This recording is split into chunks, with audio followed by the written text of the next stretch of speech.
Okay, boys and girls, let's get this started. So the 8th round at the Reykjavik. Only one more round to go. So this is basically the business end of the tournament. So if you're gonna make a splash, this is where you have to do it. How do we set this up? Like this. So okay, we're getting interesting news on the Pragganandhaa game on board 3, and board 2 actually. So we might just start with that one. A quick look at Varmedam against Itanipuja on board 1, where White played d4 opening. If we can get it going, yeah, let's go. Queen's Gambit. Queen's Gambit declined, but we go for the Catalan, and Black sets up this kind of reversed, isn't this called Kolle Sugutort or something? And yeah, I know with White people generally go a3 with White, so a6 for Black to stop knight b5, but here White gets knight b5 in. So White can get the bishop pair, but I'm wondering exactly how useful it is. e3. So this position is kind of more quiet. So we're going to go to board number 2. And there we have something that's certainly not quiet. The opening started out quiet enough, I guess. A Nimsa with e3, castles, bishop to d2, d5, knight f3, b6, Pragga took on d5, bishop d3, bishop b7. Yeah, I think this bishop d2 is stuff I've seen recommended lately, I think in various courses here and there on Chessable and everywhere. So rook e8, bishop f8, this is what Black very often does when he plays, bishop before openings. He plays rook e8 and tucks the bishop back on f8. Knight g5 now by Pragga, and this sets up an attack on h7, so g6, and now h4. Very straightforward play. Bishop d7, shoring up the king side, and here we see castles by Pragga. And I thought Black's next move was unusual, to say the least. Knight g4. So moving the second a piece for the second time. We still have an undeveloped knight, which we could maybe use to play a move like bishop a6, just to try to neutralize the sort of light square attacking power that White has and can increase by playing h5 and opening up for the rook. So bishop a6 was maybe something to think about, but knight g4 felt weird. Because now, well, the only thing that's good about the move, I guess, is that if you play h5 now, this is hanging. So perhaps Matthew thought, hello Silansen, how are you doing? Yeah, not too many e4s on top board, I know. So maybe the test is getting, we have to redo the test. So maybe Matthew thought rook d to f1,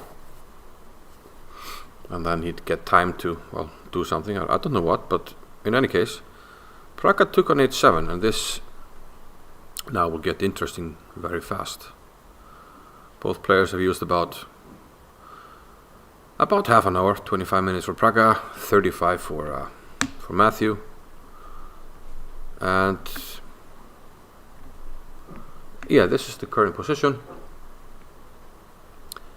And taking on h7 looks very dangerous on account of h5, when we're threatening this very annoying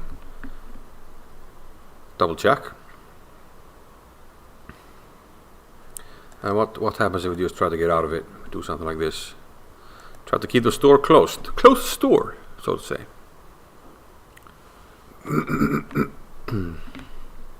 Maybe I can just play like this, have compensation, maybe just protect the pawn. Try to get the queen here. I think there will always be compensation at least.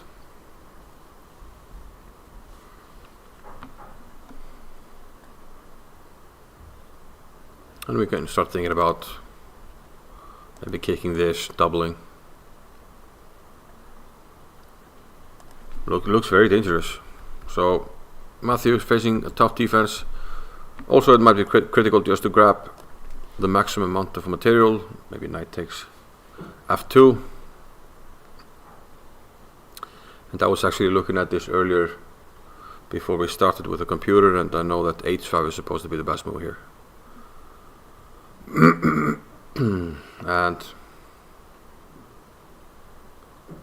I wouldn't want to be black. Let's flip it around. Would you want to face that? A knight here in your face, this in your face, and then your face. I don't know. It's not my style. So probably black will have some tough decisions coming up. So we'll definitely keep a close eye on this one, and let's try to keep that. This is very, very interesting.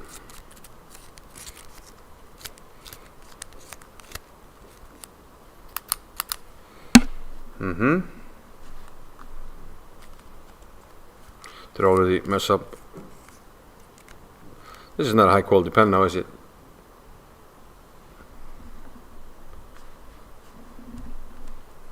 Good thing I have another one. So this one gets an axe clam. Now the opening in Tania against Mats Andersson was reasonably aggressive, but it looks like it has calmed down a bit. D4 opening as well. Semislav, Tania went to bishop g5, d takes c4. And now, of course, e4 would introduce heavy complications. When we might go for the Botvinnik Semislav after e4. If you look at the opening book, e5, h6, etc.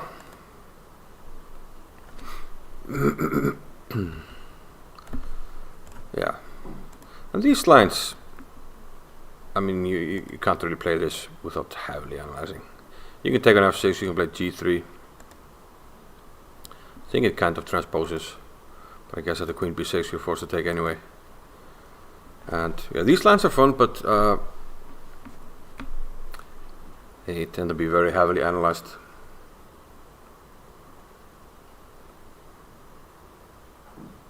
Yeah, there's a route 1 chess for Pragga.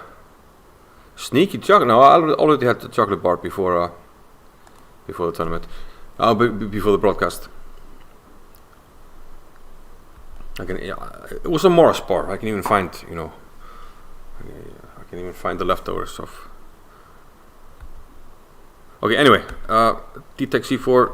Tania didn't play e4. She played a4. Bishop b4, e4. Mats took on c3, played queen a5, unpinning, and e5, knight e4, bishop d2. So black is up a pawn at the moment,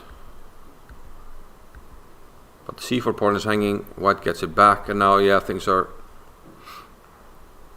quieting down a bit. Bishop e5, bishop d7. We have a queen trade.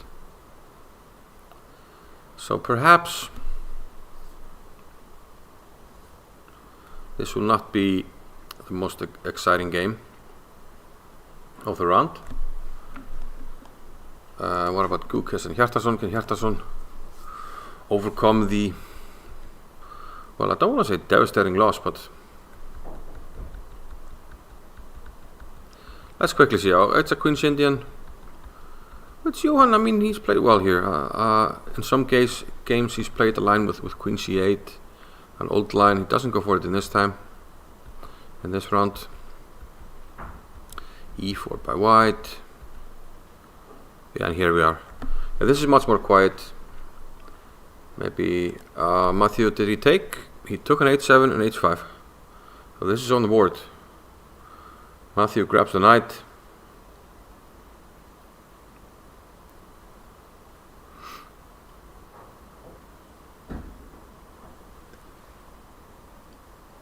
Gukesh game is interesting. Yeah, you meant Pragg. Yeah, I hope so. Because Gukesh is not interesting yet. So I agree.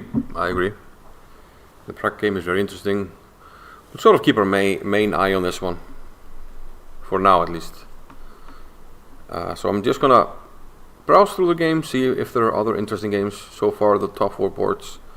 This one is sort of the main attraction. I'm gonna go back to board 5. Bragi Þorfinnsson, he had a birthday yesterday and he won both his games. So he's now up to board 5 and playing against Hans Niemann.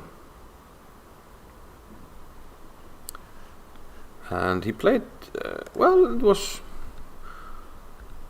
sort of improvisation. Knight f3, b3. And black plays very solidly with e5, c5, grabbing space in the center. So it looks more like a Sicilian, except for the fact that white hasn't moved his pawn. One would expect to see this type of position from the Sicilian with a pawn on e4. But I guess now it's perhaps a little bit more flexible for white. He's putting a lot of pressure on e5, maybe in the future on a5. Because it's difficult for black to play d5, then this simply drop.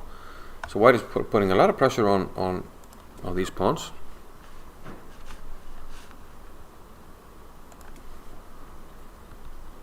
Knight d2.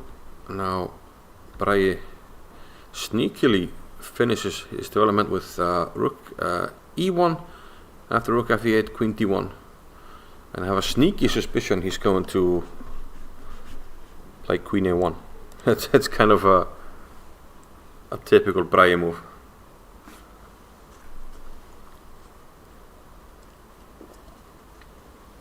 So that wouldn't surprise me one bit. But like, yeah, some of the other positions, nothing too dramatic going on. Yeah, Lukas Jarmula playing against Ronak Sadvani. Looks like a fairly typical Marokzi-bind type of position. White is solid. Black is biding his time, waiting for some chances to arrive. So I think board 7 might be a bit more. Whoa. Oleg Romanishin with white against Alexander Fier. Romanishin is, I believe, he might be. Yeah, I think he'll turn 70 this year, if he already hasn't. So can we look it up? Can we look it up? I'm gonna look it up. Let's get, no, then I'll mess up the scene, so. I can look it up here. Oleg Romanishin. He was born on January 10th, 1952, so he's already 70. Former European junior champion and absolute legend. Was very well known for enterprising opening ideas during his peak playing days. But he still plays a lot. He's played the Reykjavik Open many times. And he's very nice because, you know, he likes to analyze the games afterwards. So I know a lot of players have learned a lot just by playing him and then analyzing afterwards. Me being one of them, but I did play him in Poland at the Night of Memorial 2015. And I learned a lot from preparing for the game and just analyzing the type of positions that we got during the game. And he tends to always play like this with white. Fianchetto and then c4. So no surprises there, really, for Alexander Fier. And he grabs space with pawn to d4. Oleg plays e4 and then takes back with the f pawn. Knight c3. Knight c6. Still we have a few games in the database. a3. Bishop to f5. Putting pressure on d3. And Oleg kicks the bishop away. Bishop g4 and knight d5. So where does the action start? Knight d to e5. Now there's maybe a direct threat of simply playing knight d4, which is winning material. So can we not unpin somehow? Maybe that's positionally undesirable, I don't know. But bishop d5 was played by Oleg, h6, and now he takes on e5. Wow. Bishop takes d1, So we took a piece, we lost the queen. We trade pieces, and we take on e7. So we have a piece for the queen. This just looks like too much. So it looks like way too much.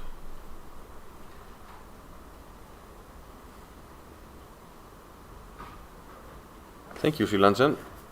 Thank you.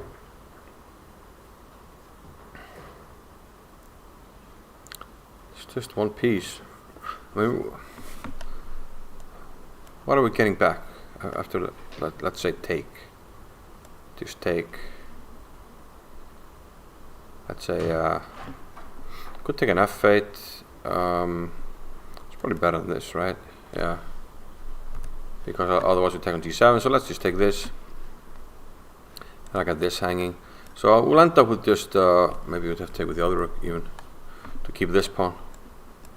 So I guess we'll end up with which pawn do we take with? If we do take.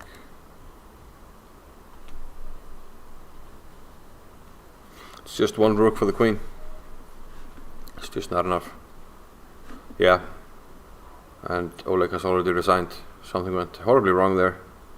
Don't know what he missed. Let's see what the final position is actually.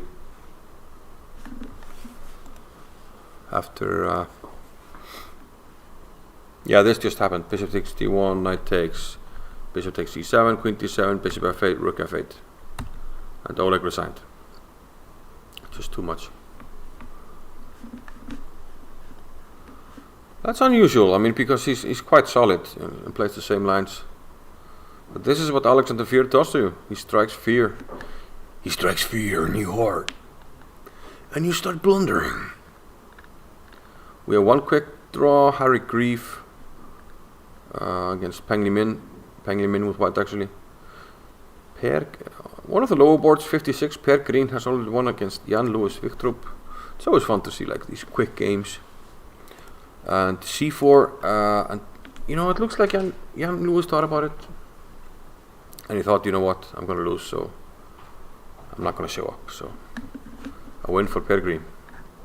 But let's see what Matthew and Pragg have done. Yeah, I thought this was the most sensible way. Just grab the material and close the store. We looked at this earlier. So now it's up to white to prove the compensation. He has two pawns, but a very dangerous looking attack. But how do we continue? That would be interesting to see. Because this hangs at the moment. So I'll first look at this. Another extravagant move would be this maybe.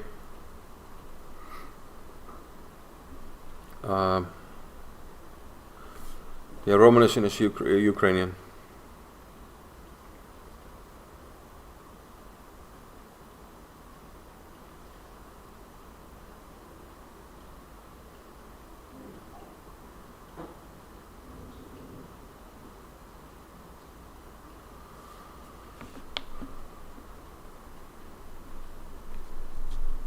What happens if we just go like straight from mate? Let's take this, and let's say we just go here.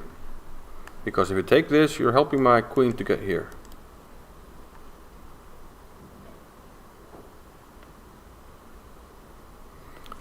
Granted, we're down a rook, which can't be a problem. And maybe, yeah, I don't. Maybe we want to keep the rook here. So let's say queen here or something. Queen h5.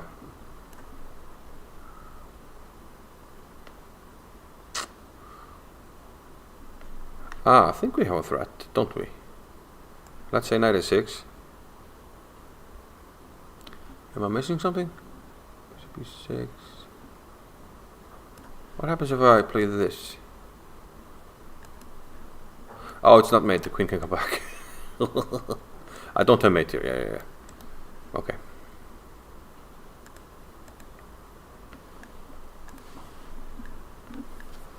Okay, but still, it looks dangerous. Let's go back to like before I blundered. We need some more pieces, so maybe we need to open things up. Maybe Maybe e4.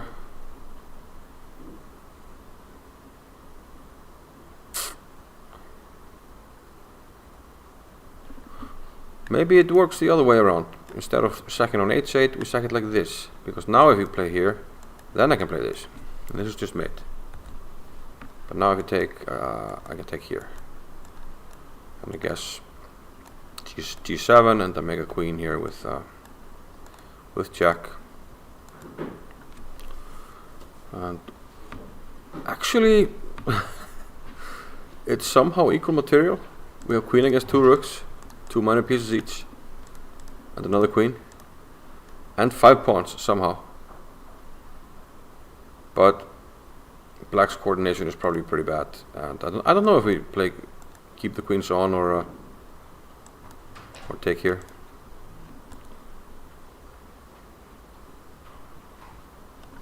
So I'm tapping with knight e4 followed by bishop c4. Yeah, it's definitely also possible. Okay, I'm just gonna quickly look at one or 2 games just to get a fresh position in the Pragga game. Maybe I'll see what Christopher Yu and Casa are doing as well. The opening in this one was actually a little bit interesting. It's hero state with white against Johann Novillo. And this move is quite rare, knight d7, but it's also quite clever. So black just wants to play e5. So if white doesn't want to play against a big center, he has to play d4, which is what hero did. But the idea here is simply to play against the breaks. So generally, white castles and goes for c4. But that's very difficult now. So game goes on, bishop d2 and bishop f5. So now we're playing against the other break, the e4 break. So black's pieces will come out to stop the break. a4, we just stop it, a5. So interesting play.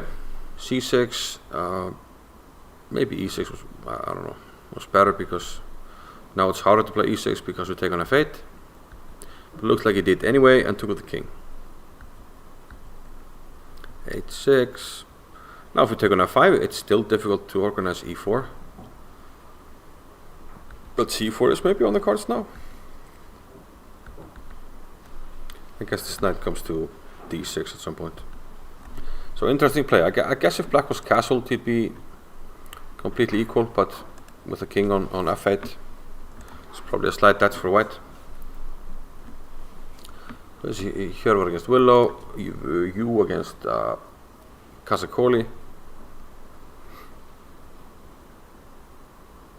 Looks like, I mean, what's wrong with black position? Show up a pawn. He's quite solid, so I don't know. Looks weird. So back to the Pragga game. He's thinking after f6. Time situation is actually quite interesting. It's a little bit annoying that I put cameras on board 1 here. And we can turn this off, obviously, on board 1. Which we can update here. See that Max has taken on d6. I think we left it at this position, rook after c8, e3, a6, kind of forcing white to take on d6, black takes with a pawn, bishop a3, knight takes d2, queen takes, and knight f6. So black is claiming that he's ultra solid in the center, but white does have the 2 bishops, although I'm sure that black is able to neutralize the bishops quite quickly. For instance, by taking on c4 at some point, but I'm not sure you want to do that. So people are predicting a draw in Tania's game, which is certainly a good result. She had a good result yesterday as well. An absolute marathon game, which I had booked as a win for her opponent. And we even cut off the broadcast, but she somehow won. That was crazy. So like I said, yeah, I had cameras on port 1 and then a joint camera for ports 3 and 4. Tania and then Gukesh. But for some reason, port 2 decided to be game of the day. Maybe I can go during some kind of break here and fix it, put the camera on Pragg's game. This looks fairly equal here. I might even, I don't know. I think I might prefer black here in the endgame. It's probably equal, but okay, first we have to protect this. White's pawns are a little bit maybe vulnerable. We left a square here, which black would love to get a piece to. King or a knight, maybe even a rook to just target these pawns, this pawn. And long term we have this 2 against 1. This kind of Grunfeld endgame advantage. So I don't think Tania can really book a draw, but it looks draw-ish. And the computer thinks it's rather dry. So Gukesh and Hjartarson still are relatively quiet, I would say. Normal looking position. White is playing for activity. The last move was 95. I'm wondering if he wants to keep this bishop or not, or if he wants to try to, well, just get more pieces into the game. Maybe here, maybe set up some tactics. Sacrifice the bishop here, I guess. Or do we want to keep the bishop? Which is hard to do because the bishop covers this. Pawn on d4. Oops, maybe I can get the arrow right. Yep. So we don't have a lot of squares. If you want to keep the bishop, we'd have to go back to c1. And then I guess b2 if we want to keep the rooks connected. But yeah, those are our cameras. But this is our main game. Pragganandhaa against Matthew Cornett. So Pragg plays rook d to f1, keeping the pawn on f2 defended. But now black should surely be trying to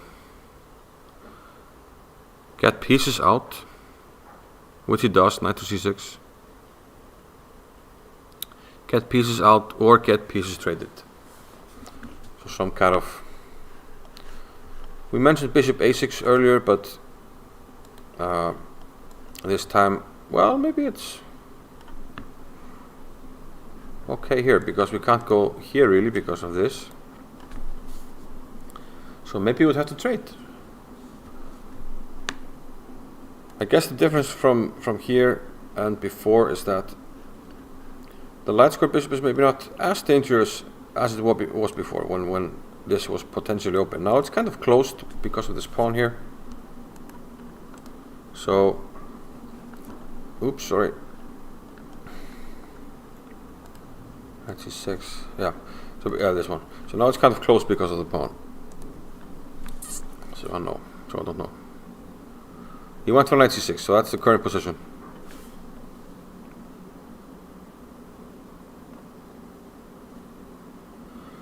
People are wondering if Tania can get her.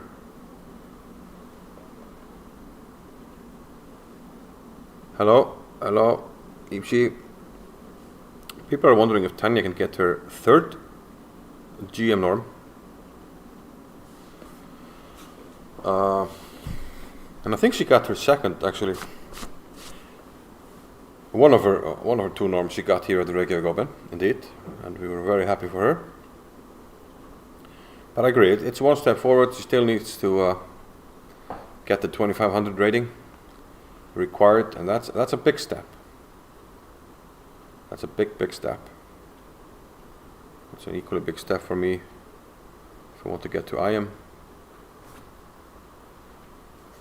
To get from 2300 to 2400. But it's a step forward, it's true. So which options do we have?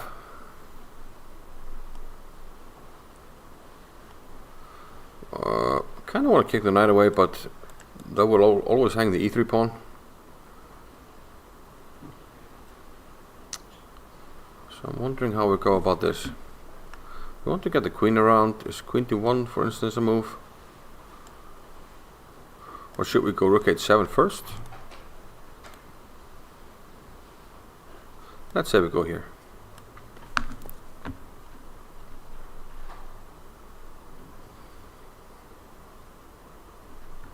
I just want to go here and here.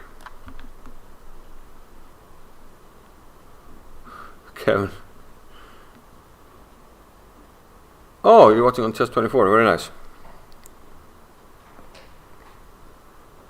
Yeah, we're being broadcast on all platforms. It's Follow Chess, Lead Chess, Chess24, Chess.com. The tournament is for everybody.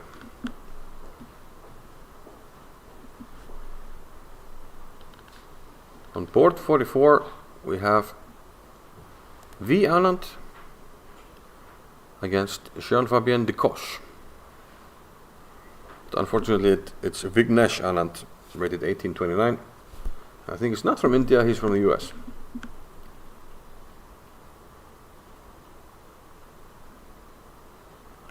Yeah, it's hard to get the rating points, and I was talking about this earlier as well, that we kind of have a unique situation in that a lot of these younger players, maybe 1700, 1800, they haven't played as many tournaments as they otherwise would have because of the pandemic, so their rating is actually probably a lot lower than it should be. So that makes it a bit unfair when you play against them. Meanwhile, Anand seems to be doing okay. Looks around equal, normal position. What about our good friend Adiban is way down on board 16, not having a good tournament. Simon Williams is on board 16. And looks like a good Benoni. However, I saw the start. Of the game, and this was a Queen's Indian. And if it b6, g3, bishop b7, and one of these, I guess, alpha 0 lines, rook e1, knight a6, a3, c5, with d5. And once black takes on d5, knight h4.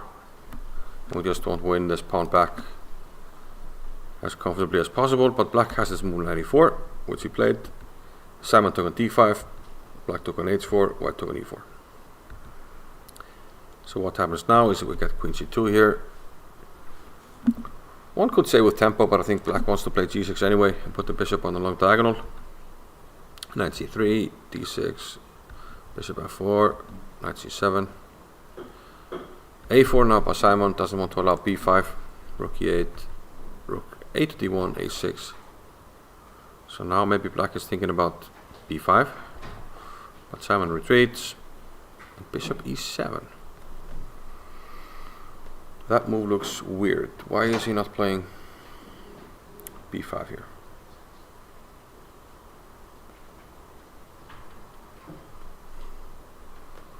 I don't think there's any particular controversy about AP Manu's GM norms. It's just that they were he played round robins, and I guess the Russians were pissed that he took the record from Karakin, so now they cried and cried until we had a rule that you have to get one norm in an open tournament. But this is what people have done for many years, for decades, so there's nothing out of the ordinary. I think they're just pissed that they lost the record. So bishop e7 I don't quite understand, because this is a Benoni type position. You want the bishop on this diagonal, so why are you playing it on e7? And normally in the Benoni you're not playing this move. So the only good thing that black has got going is that he can actually play b5 in the position, and I'm just wondering why he didn't do it. And actually I don't see any particular reason why not. White should probably not take Blankenson. Any fun games? Yes. Pragga has sacrificed a piece. We're looking at Simon at the moment. We think his opponent should have gone b5. Instead, bishop e7 looks a little bit weird. And now white is ready to start striking with maybe d6 and e5. So This move just looks awfully weird. I don't know what black is thinking here. So Simon looks good, like a very good version of the Benoni. A quick look at an all English class here. Peter Sorey against Brandon Clark.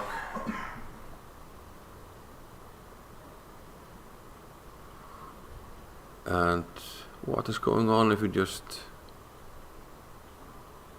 Well, there are many tempting moves for black here after 95, which is kind of provocative.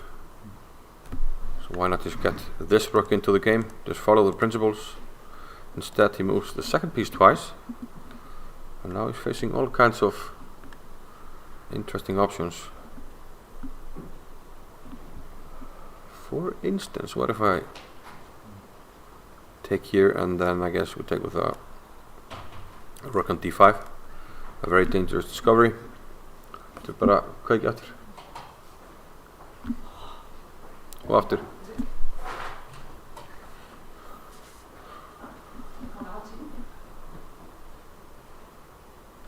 Alltaf til að kósa. Já. Nei, höfum þetta bara svona. Það ekkert svo.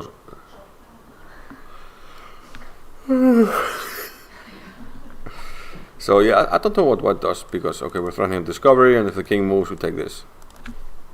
So knight takes e4 looks like a move.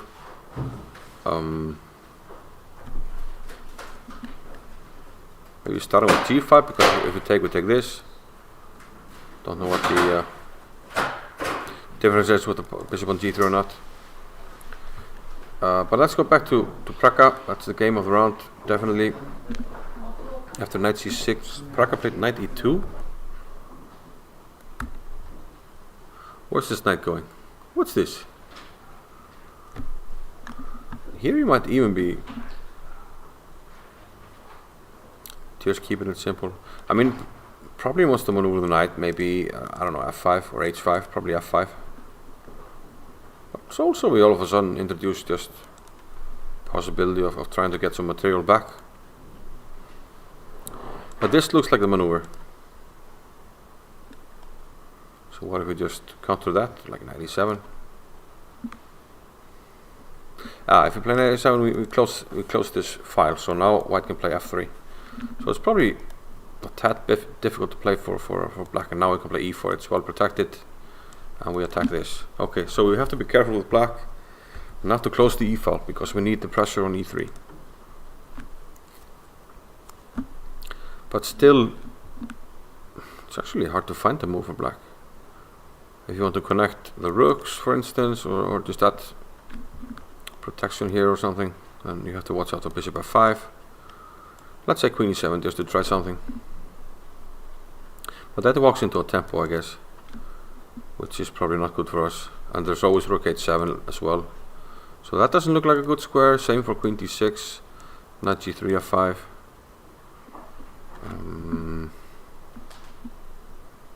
How do we actually do anything with black here? Sacrifice something back, maybe play f5 and get the knight back into the defense. Something like this, hope to hold on. But it's 3 pawns and the attack kind of continues, like knight here, knight here. We can think about g4, g5.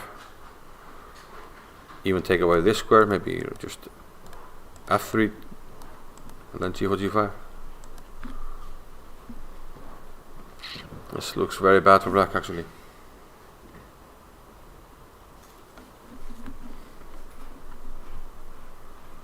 So our current position is knight to e7, I think. Quick look at the top board. Not much has happened there, really.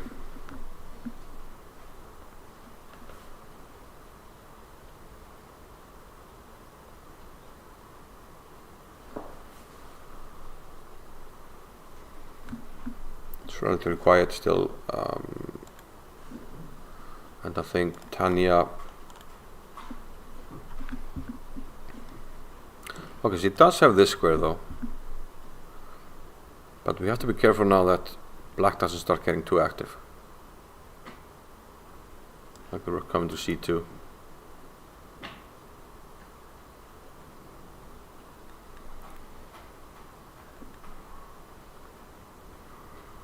How do we stop that actually?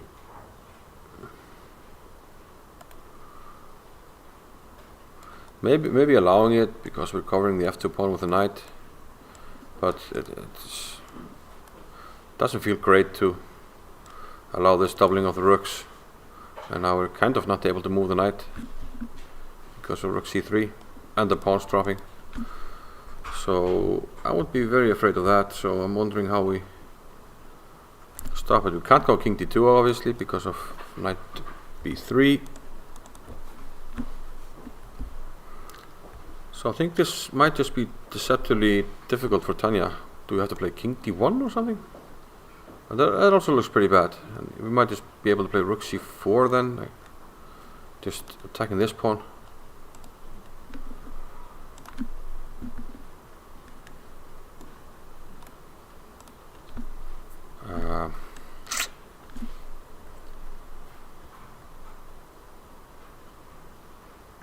Looks difficult for Tania. What about castling? Maybe just castling. Although we'd like the king closer to the center, to be honest. Here, yeah, maybe knight b3 even just, or knight c6, trying to win the pawn. Looks dangerous for Tania. And Gukesh and Johann. He did play bishop h3. So this introduces some potential tactics. So I'll just take it on f7. I'm wondering if it works. If we play like a blank move like this, can we take on f7? I was thinking about something crazy. Probably it doesn't work, but let's just check it out.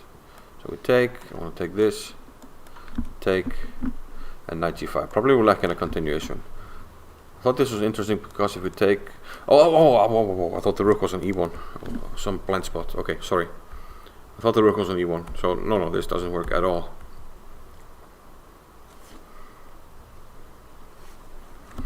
So knight g5 takes, bishop takes. Discovery was my idea, but the rook is on d1.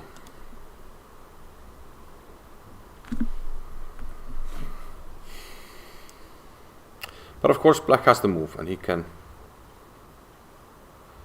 play some type of centralization move.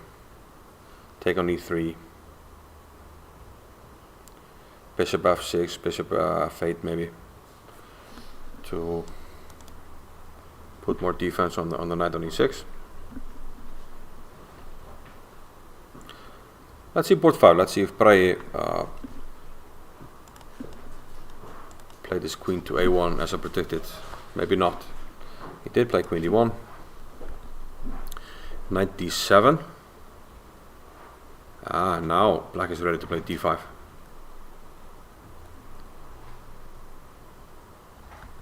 f4. Bishop takes c4. Knight takes, and d5. Here it looks like we have mass trades on e5.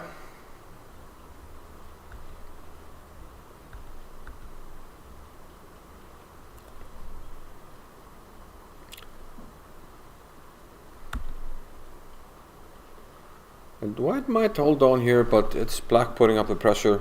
He's gonna put everything on the e file, but then again, we can defend.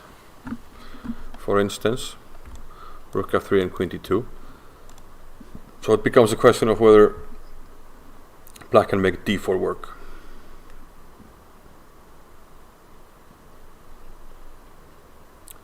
And maybe white can make d4 work himself, although it doesn't open up some holes. I think black is for choice, but maybe Pragg can hold on here. If you have some fun games, if you find some fun positions, please point them out. I think in this one, black made an opening mistake. After e4 takes, d5. I think this is a relatively well-known position. I remember Aronian playing this with white. So after knight takes c3, there's bishop c4 first. Knight goes back, bishop takes, and then e6, and white takes on d5. And white castles, and here black has to be careful. Queen d5 is a move, bishop d7 is a move, but bishop d6, as played by Maria Bertnik, is tricky because queen c3 targets to this and also sets up nasty discoveries on the long diagonal. Queen c7, d5. So we get this pawn. So this is dangerous for black. Where can you follow all the boards? If you want to see the pure results, you can go to just results. I think there was even a link earlier. I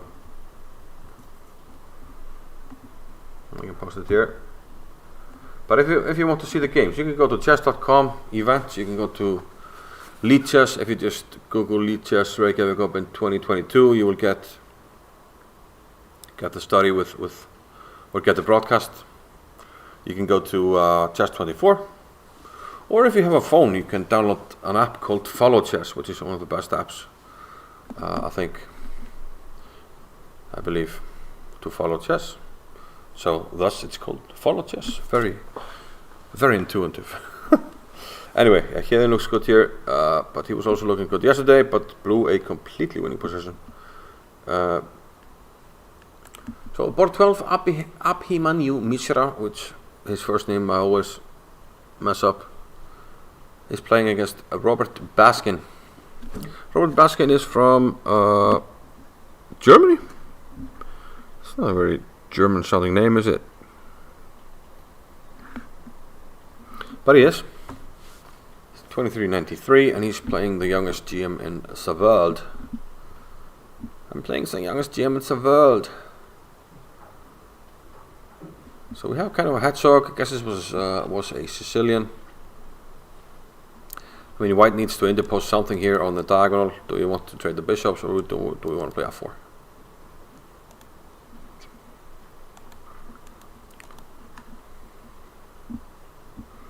And then either rook fd8 or 95. Looks like a quiet hedgehog. Slightly better, I guess. Have you seen the Max Itani game? Yes, we have looked at that one. We can have another look.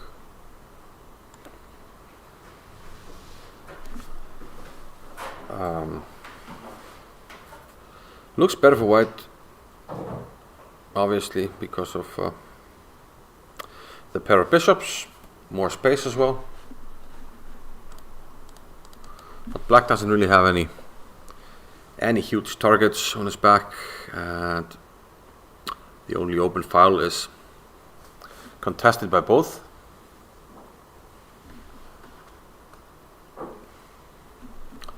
So the action in this one still awaits us, hopefully. But on board 2, we've been happy with the action thus far. If we go back to move 13, Ramesh Babu Pragganandhaa sacrificed the knight here.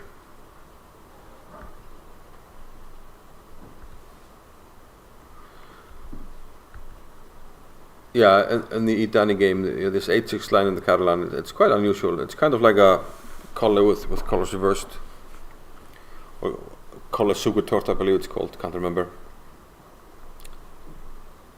That could be a solid option for black. Looks like it's from this game, but also white is doing quite well. Nothing to complain for either side, I guess. But yeah, Pragga sacrificed his knight here. Knight takes h7.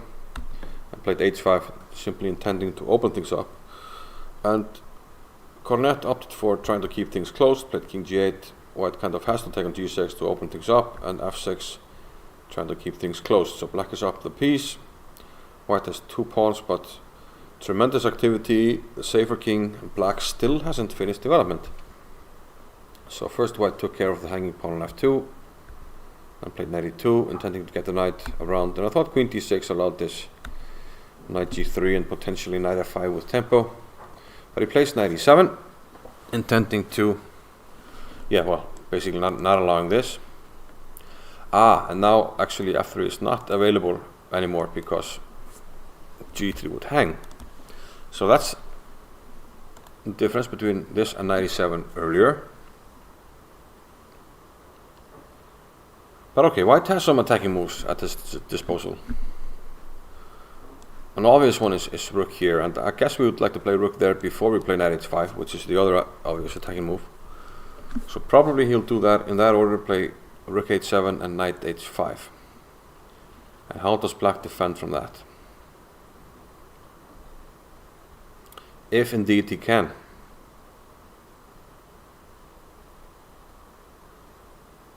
Or should black be thinking about, let's say, rook h7?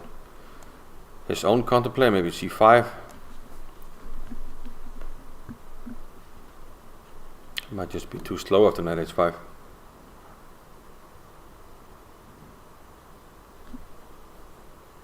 Yeah, this bishop d2 line that Pragg is playing is becoming popular. And Emil Agarwai in the chat is saying that he believed he counterplayed that in Berlin as well. The Grand Prix, which was a big success for Nakamura.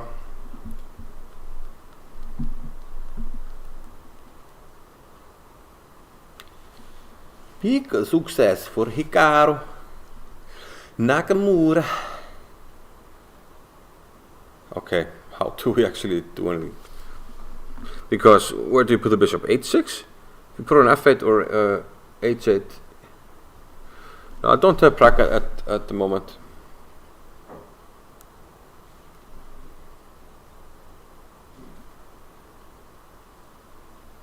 Maybe now is actually a good time to take a small break, and I'll just fix the camera of the Pragg's game. It looks like, well, I kind of want to have Max and Dani, but Tania looks, I'm not going to say drawish, but okay. I mean, dry, probably slightly better for black. Things actually might happen in the Gukesh game as well. Let's move it over to Pragg for a minute. Okay, he played rook h7. That game might actually not last much longer. So let's do this, and we'll move it or expand this one. We'll be right back.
And we're back. And rook h7 is the last move.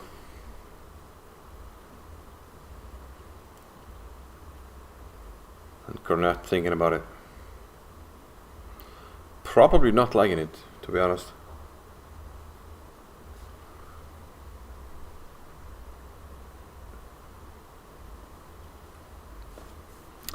Because this is pretty straightforward, just to play knight h5. So let's say, like I said, okay, I mean, get some counterplay here, but where do you put the bishop?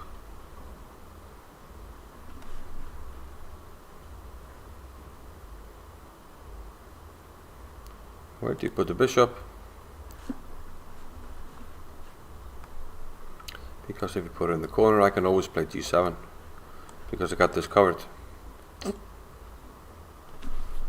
Same on f8, we can also play g7. Can't protect it, we can only play here, which, okay, at least survives for a minute, because you can't play f3, I'll take on e3 maybe, but this just looks like we're a few moves away from something. g7 might be an option.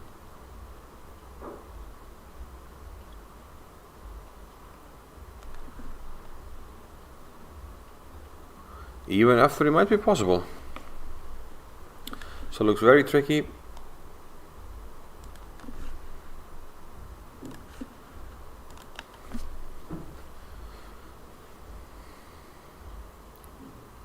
And Matthew has 36 minutes left, so I guess he could very potentially and most likely take some time here.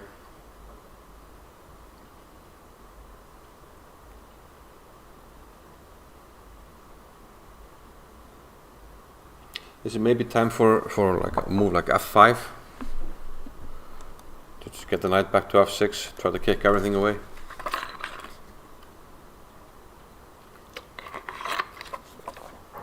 The problem there is that we can probably still go knight h5, so I don't know.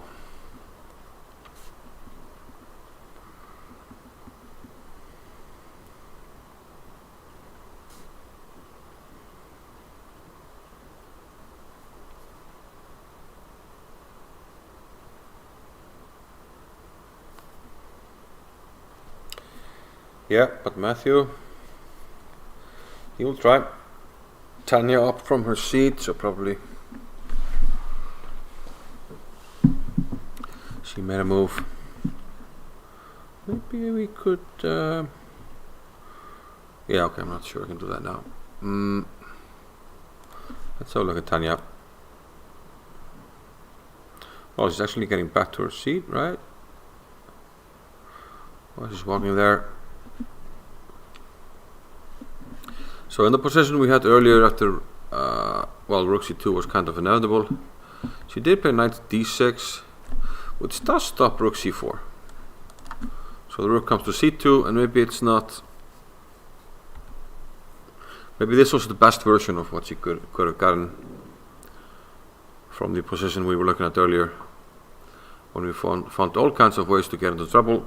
But here, knight c4 gives up a pawn, but activates the other rook.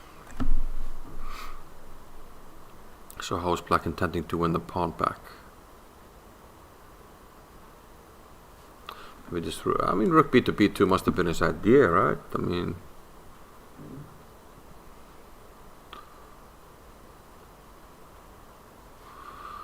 and the point is, we can't really kick it away because of rook takes f2. It's a well-known motif when you have the rooks like this on the second.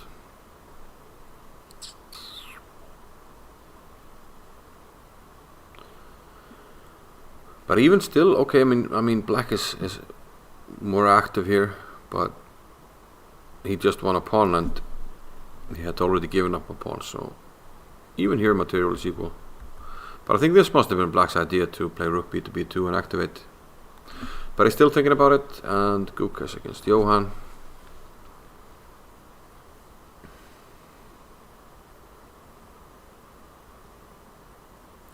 after bishop h3, which we had earlier. There was bishop to f6, rook a to c1, rook c7, and bishop back to g2. I guess he figured, okay, this is sufficiently defended, so perhaps nothing more to do on this diagonal, so he goes back, and Johann goes back as well, figuring, okay, I don't want to give up my knight for a bishop if I don't have to.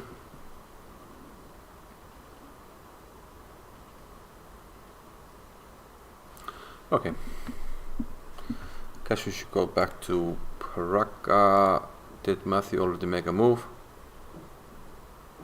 He did play f5, yeah, okay, but I wasn't sure what happens after I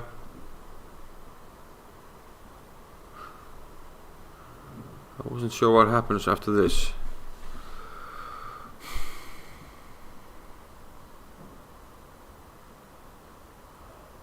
What's the count here if I try to... He only gave up a piece, so here's the piece back, so I get rook and a piece. But white also has a pawn and c7 hangs. Well, c7 doesn't hang actually because of rook here, but f5 hangs. So that looks like too much stuff and the king is exposed, so I severely doubt he goes for that.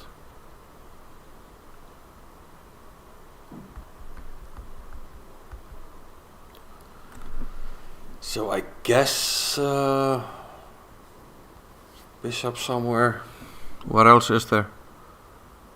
Oof.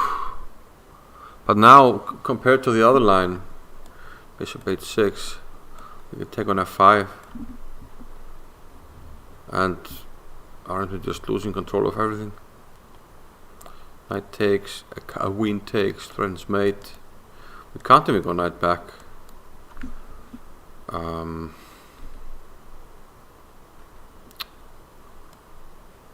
Stopping the mate but losing the piece.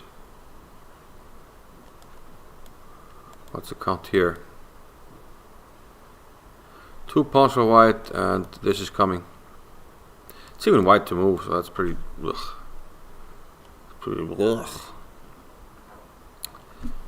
Pretty bad for black. It's probably going to be over in a few moves actually. So let's just really quickly browse through some other games before coming back to this one. Maybe see what Bry is getting up to. He looks active enough here. This might just be a draw. Looks very dry and hard for black to play for a win, especially if we trade off one pair of rooks. Jarmula and Sadvani. White's still very solid, but again reasonably dry.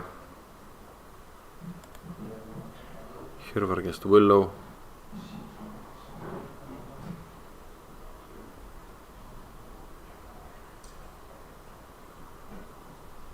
Again, with the king on f8 is perhaps annoying for black, and maybe you cannot take on e4 twice, play queen c2, hit the pawn, and if you play f5 you probably play f3. Or start playing on the queen side, because black still needs some time to get organized. So Hirvar looks slightly better at least. Casa was doing well earlier against Christopher Yu, just I didn't understand White's compensation for a pawn, and I actually still don't. Black looks very solid. And Thibaut Fantinel against Marseille on board 10. Marseille with black. Still looks, well, we're still in the middle game and nothing too dramatic happening. Abhijit Gupta already won this game. Let's just go to, I think, what is... This is a double blunder. In what looks like a normal position, more or less. d5. This is a very strong move. Because if you take, there's bishop g6. If you take with a e-pawn, oops, boom, boom, boom. d5, take with this pawn, it's going to be bishop g6. Take with the c pawn, he's going to take with the knight. So now black is getting super active. He's going to get a rook on c8 with tempo, maybe knight b4.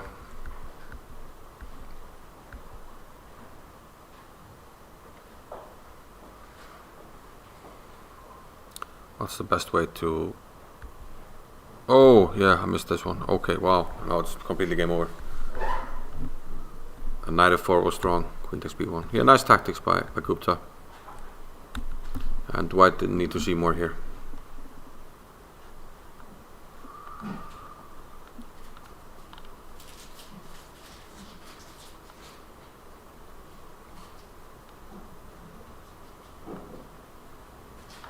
Okay, back to Pragga.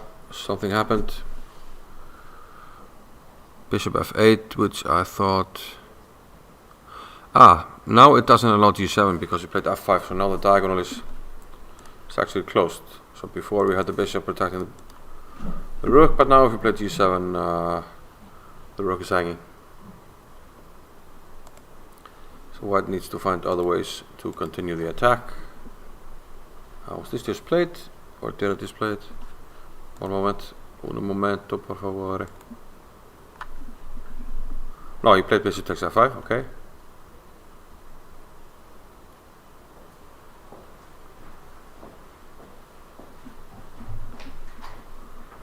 And this looks pretty grim. And now g7 is back on the cards. A move like this probably doesn't work. This is hanging a knight h6, we can just take it. Aside from the fact that we have many moves like knight f6 winning immediately. Queen f6 might be a nice one, threatening this. This simple mate, and if you take it, then again knight takes f6 mate. So this game might not last very long.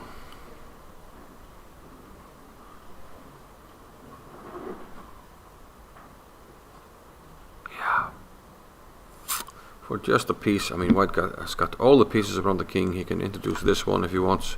The queen isn't too far away. And while the bishop is blocked in, it can also be introduced if needed. Like here, maybe some lines we go e4 and the bishop gets in. Wherever it's needed, here or here. So white either has all his pieces in the attack, or most of them ready in reserve.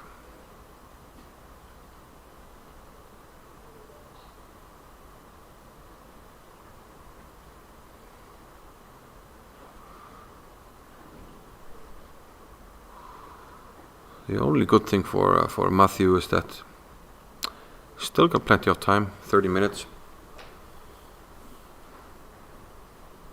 But it's very hard to stay optimistic on his behalf, on his position.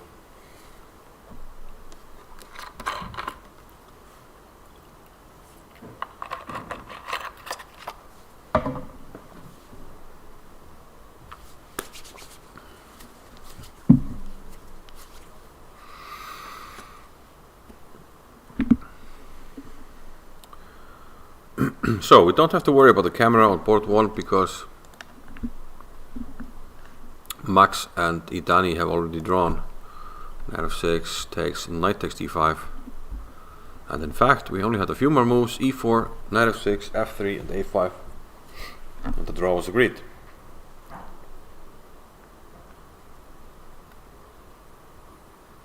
I'm a little bit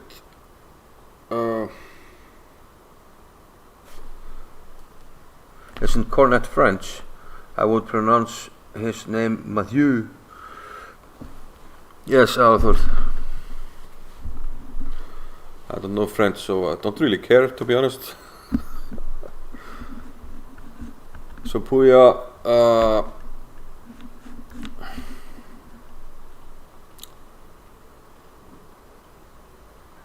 and Cornet is a good friend, so I'm sure he forgives me for my indiscretion. Yeah, I would have thought white would have played on a bit, because I mean he has slightly more space. He does have the 2 pair of bishops, which can become a force later in the game, and he doesn't really risk much. But just trade 1 or 2 pair of rooks and keep some pressure. Maybe trade queens, bring the king, play the endgame. I don't know. Maybe it was good for the tournament situation, and maybe they're thinking about their paydays. But I think, like at the end of the day, like 5 years later, would you rather have been the winner of a nice open like the Reykjavik Open, or secure $250 more, or something, or not lose 500, whatever. Money comes and go, titles and prestige, that's what stays. So surprised he didn't play on, but maybe he figured it was hard to win, and he is still leading the tournament. That draw is perhaps a good result for him. So let's see what can happen now in terms of the title race. So Max had 6 points out of 7, and 5.5 points Pragga, Mats Andersson, Tania, Puja, and Matthew Cornett. So it looks like only Pragganandhaa will catch up to Max. And they both had white in this round, so if nobody else catches up, they will play in the last round. And I believe Pragga will get white, because he's the high. No, he will change colors because he's higher rated. So Max will get white. So perhaps this is one of the things that Max figured into his decision, that he will get probably the white pieces again in the last round against Pragga,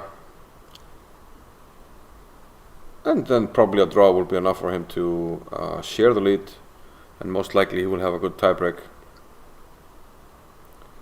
I would guess. You can sort of see it right now. Tiebreak 1, tiebreak 2. I think Pragga might even be slightly leading at the moment, but that can quickly change. But okay, we are getting ahead of ourselves, and yeah, this game is over, so I don't need to dwell on that. We go back to Pragga.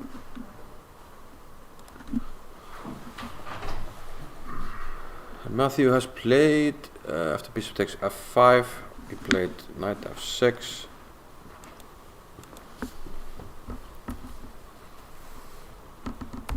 Bishop to b4 by Pragganandhaa, c5, and he simply took on c5.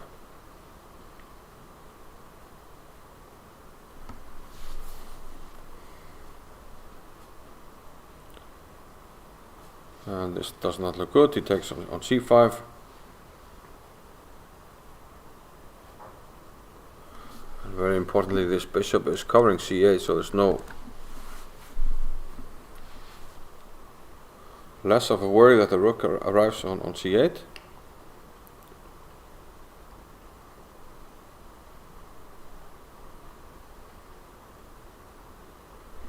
Maybe we don't even have to worry about that.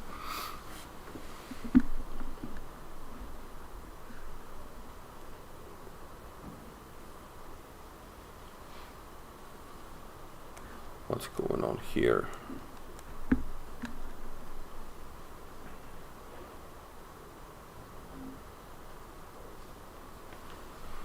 Do we have here,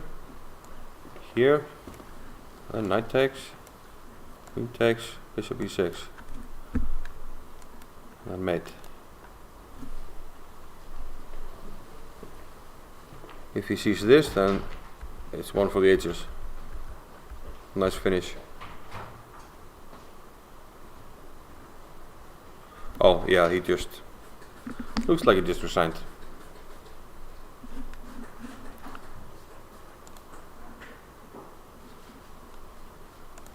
Let's see what the last move was. Bishop takes c5 and resigns.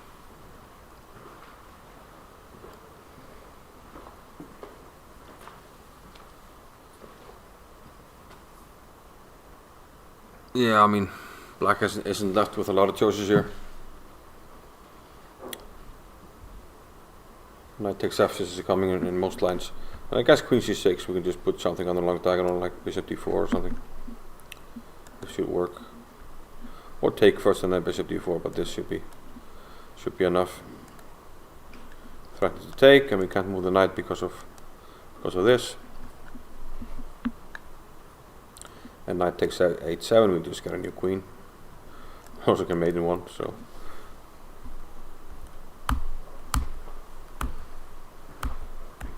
So yeah, it was a pretty brutal game by Pragganandhaa, and quite brutal. And I think it all started with the move knight to g4 by Cornet. And after that one, Pragga simply did not let the foot off the gas. So knight g4 was way back on move 13. And immediately Pragga took an h7 and opened all the lines. And Cornet was unable to deal with the onslaught. Some quiet moves before the storm, which are often quite difficult to find and play. I seem to remember some talk about these kind of moves in Jakob Ogard's attacking manual. And here, yeah, the piece is just flooding in. Rook h7, then knight h5. And here more pieces come to the action. And just too many lines open. Game over. So somebody says Ritska has a cool tactic if you can spot it. See, on a very low board. Don't see him. Against Eric Rosen.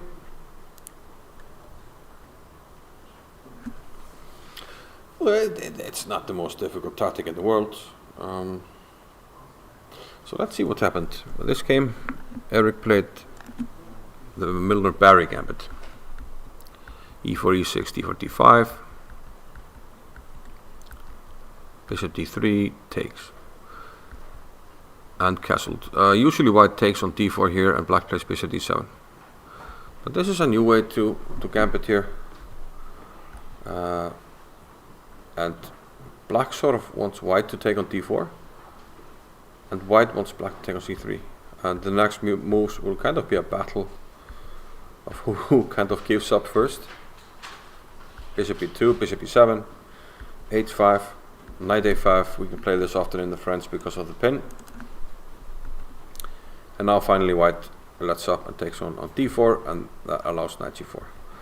Looks like a pretty solid French for black right now. Rook c7, knight b to d2. And this takes the defense off of the bishop on c3. So potentially black can play knight c to e3 here. When white would either have to take or play queen b3. And if queen b3, I guess we can increase the pressure here. And depending on where the bishop goes, we think about what to do with our knight. Here we might even go knight c2 and now finally try to win this pawn on d4.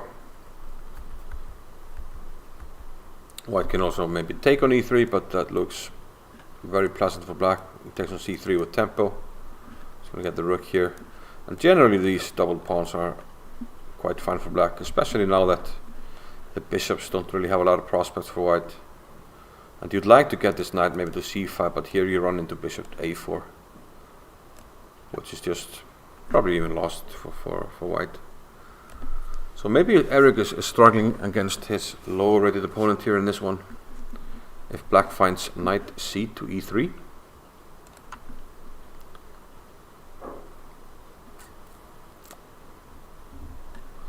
A quick look at Stefan Bergson against Mishra Heimason. Both of these guys are my good friends. And Stefan looks better here.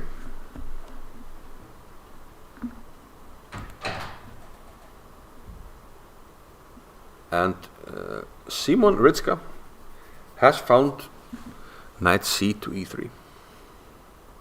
I'm pretty sure though that as we can safely leave the camera off of board 2, very likely Simon Ritska is going to be a bit nervous in this game because he's playing, kind of an internet celebrity. So if you get a winning possession, you maybe start to become nervous, and I think that may have been what happened to Stefan Bream in an earlier round. Stefan was, I want to say, completely winning against Eric, but Eric, stayed in it and found this time to get back in it, and eventually he did.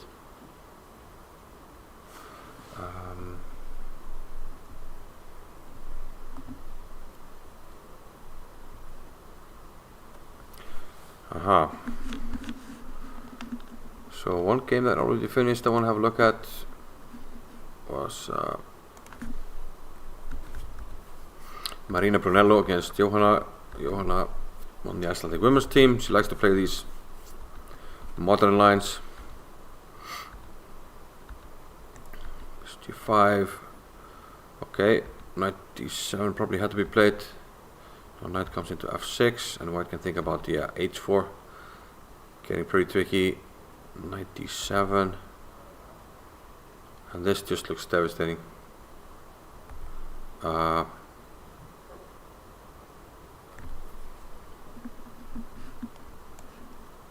happens if we take?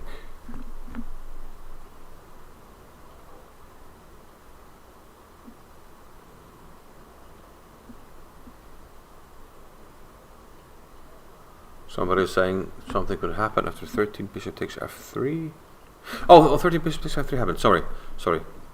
So knight d7, h5, and bishop takes f3.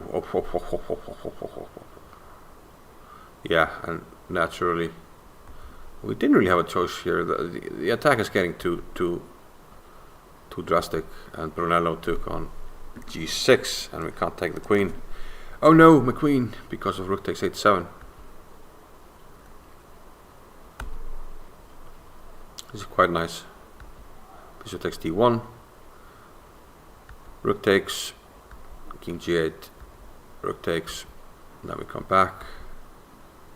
And I guess we play g7. Knight g6.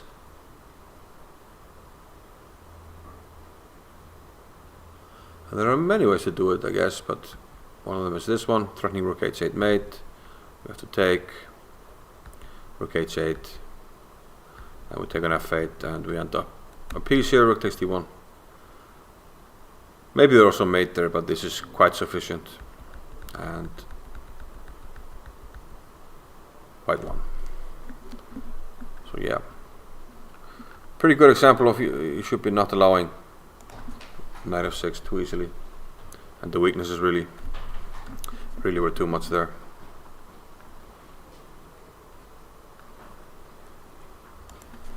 So let's go back to Tania and Mats.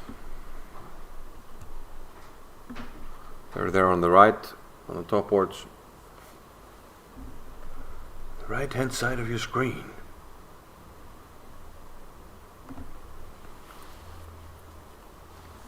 And we have a rook endgame, relatively equalish, to be honest. So what chances do we have here? I mean, Pragga has got 6.5, as has Max Warmerdam. But we have a lot of people that can move to 6 points. Most likely Tania and Mats will be in that group. Gukesh or Johann will move there.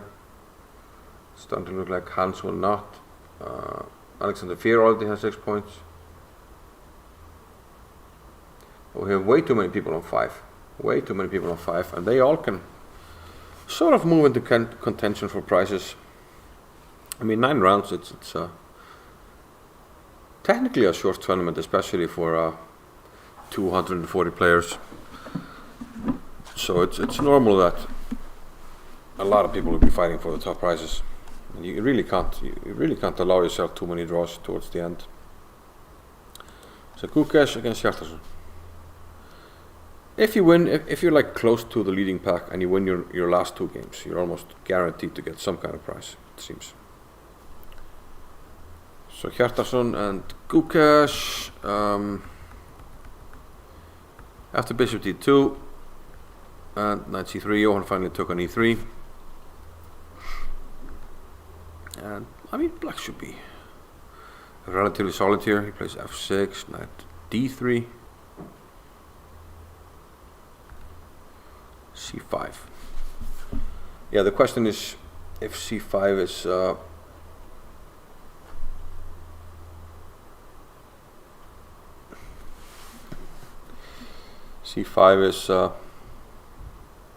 perhaps not the best move here.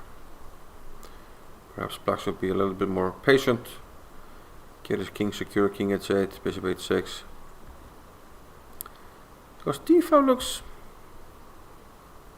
relatively fine for white. And where does the knight go? If we had played bishop h6 already, then maybe even knight g5 to f7 to d6 at some stage.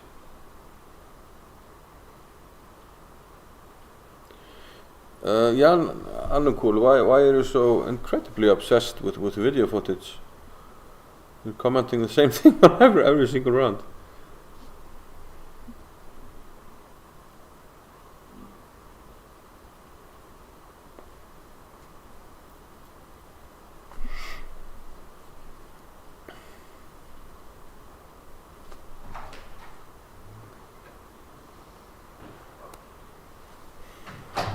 So where does the knight go? And what does the fox say?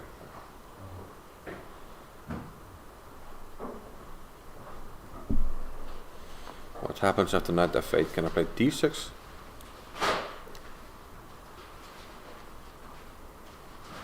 Do not, but I have like easy moves. Knight f4, knight e4, pressure on c5. We're kind of retreating a little bit too much there. Let's go to board 5.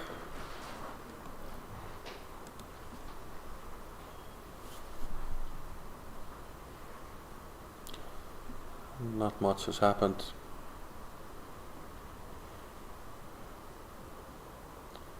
And somebody left the door open.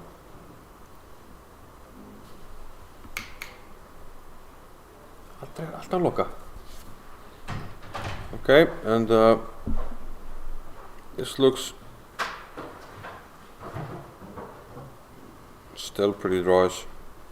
Not sure what black can really try, but I guess black is the one trying because of something like this. Pressure. Jacks. Pressure.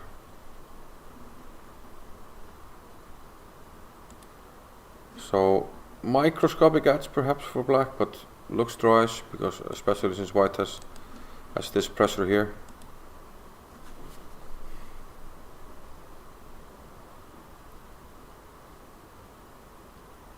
This one looks reasonably dry as well. Rook e3 played, so we're going to go maybe if black takes, he doesn't have to take. Go to some kind of endgame where I guess white would like to go to the rook endgame, maybe bring the king to maybe d4, rook on the second rank, oops, and push b4. Try to put some pressure and try to use his pawn majority on the queen side.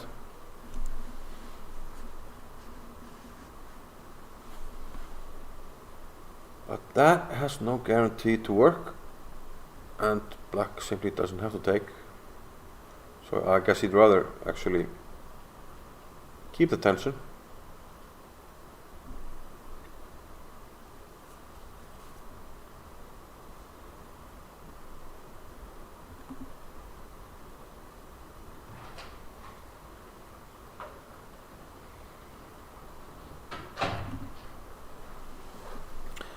But okay.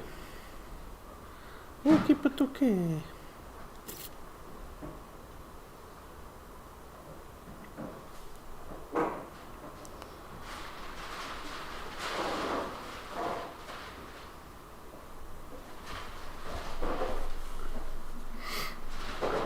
Yeah, not the most exciting game, let's be honest. Here against Novillo. He did take on e4, and now he's playing for a b4 break.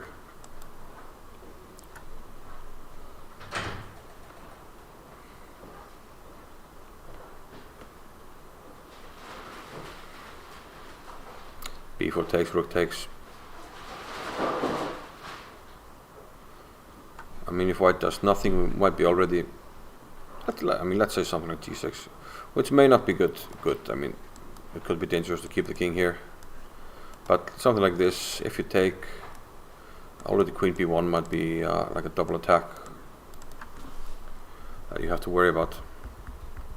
So white's edge is based on, well, better pawn structure, the ability to put a pressure on the b file soon, weakness of this pawn, and the fact that the king is still on f8 and need to find ways to connect the rooks.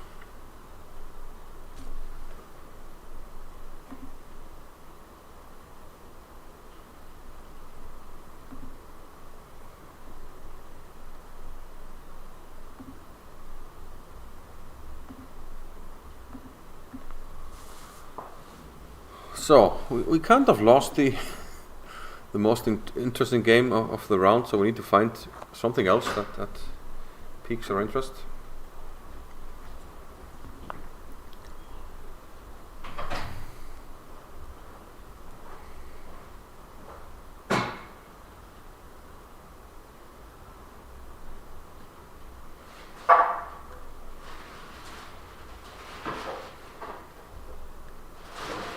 Could it be you? Yes, Casa Corley.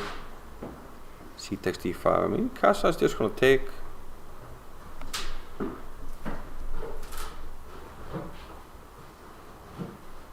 Pawn or knight is a good question, though.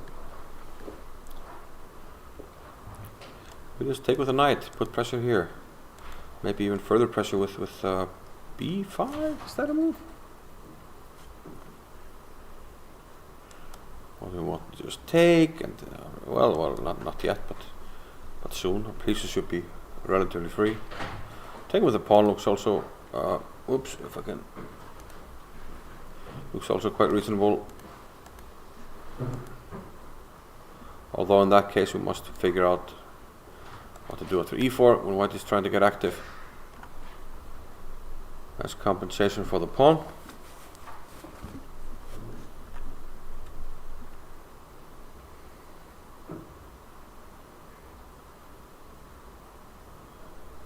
But yeah, I mean, Casa must be just feeling happy here, being off the pawn.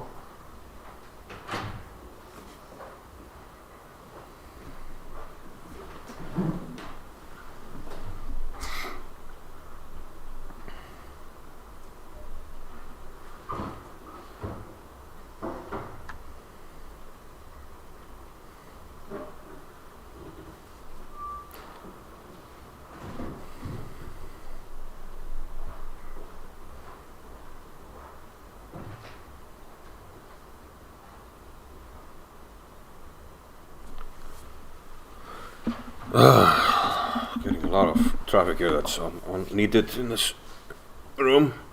But anyway, let's keep going. Mishra against Baskin, we looked at earlier, still looks like a relatively normal heads-up type of position from Sicilian. Black has played his king to f8. in case he needs to add some reinforcements to the d6 pawn.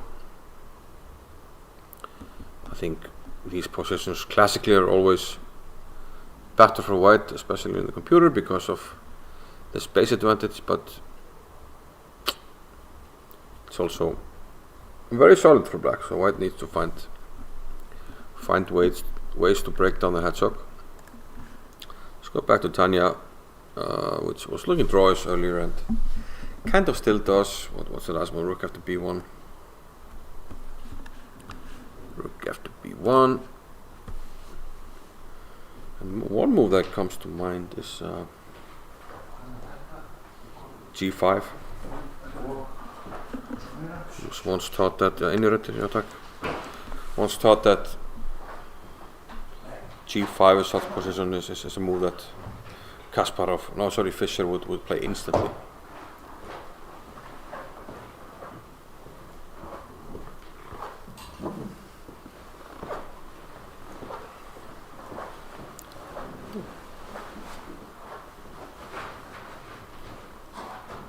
And the idea generally, one moment.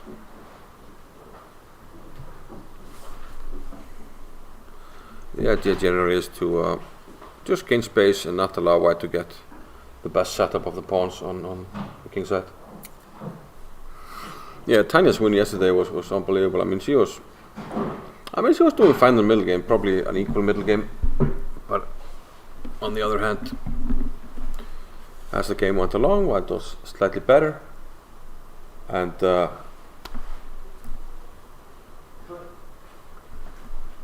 white was slightly better, and then managed to outplay, so that was pretty nice.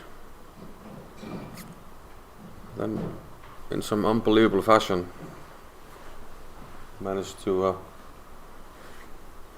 win. Ískalt.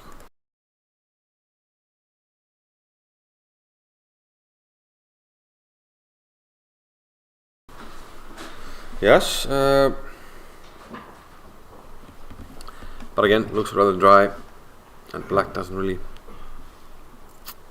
have a good way to double the rooks. I mean, the b file isn't available, d file isn't available, so not really threatening anything too drastic. So probably this will be a draw, reasonably soon even.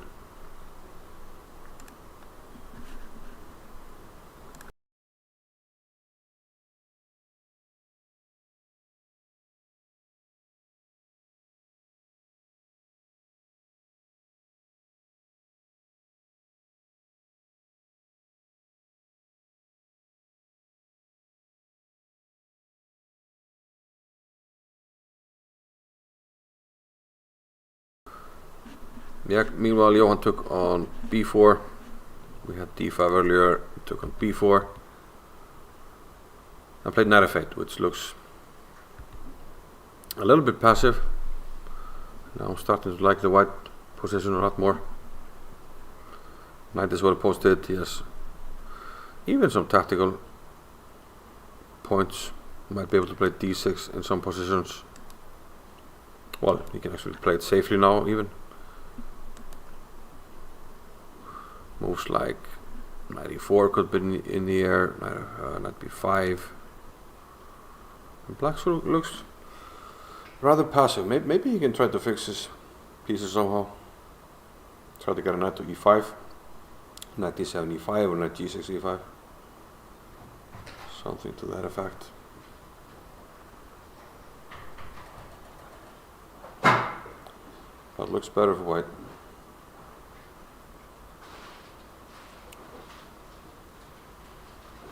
Indeed. I think on board 5, Pragg should be holding on rather easily.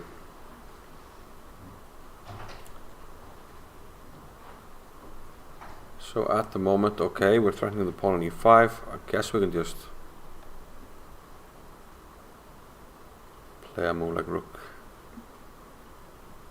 Well, either queen c3 and then take the pawn on c4.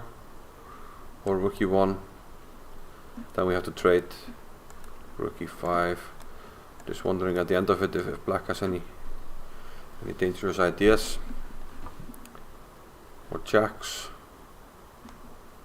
Don't see it right now. I would maybe be slightly worried about c3 perhaps. Although we should be able to hold.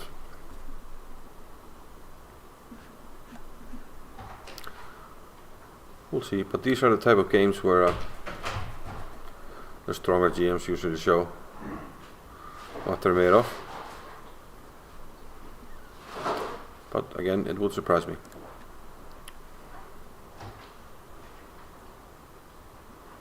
Jarmula is, I think he's getting what he wanted.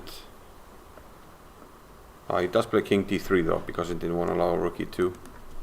Could he have played Rook D4, King D4 though anyway? Because maybe Rook F6 here. Just getting a very dangerous pass pawn. Okay, we're giving up this one, but okay, we can check and take it, but I think White's pawns are more threatening at this moment. But okay, naturally he was not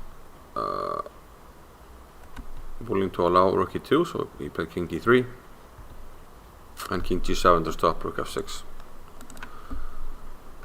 But now I think White will go for this plan of maybe Rook P1 and B4. I think White stands better. Yeah, Oleg Romanishvili played a strange game. I don't really understand what happened. I mean, he understood the pin was annoying, but he must have missed something.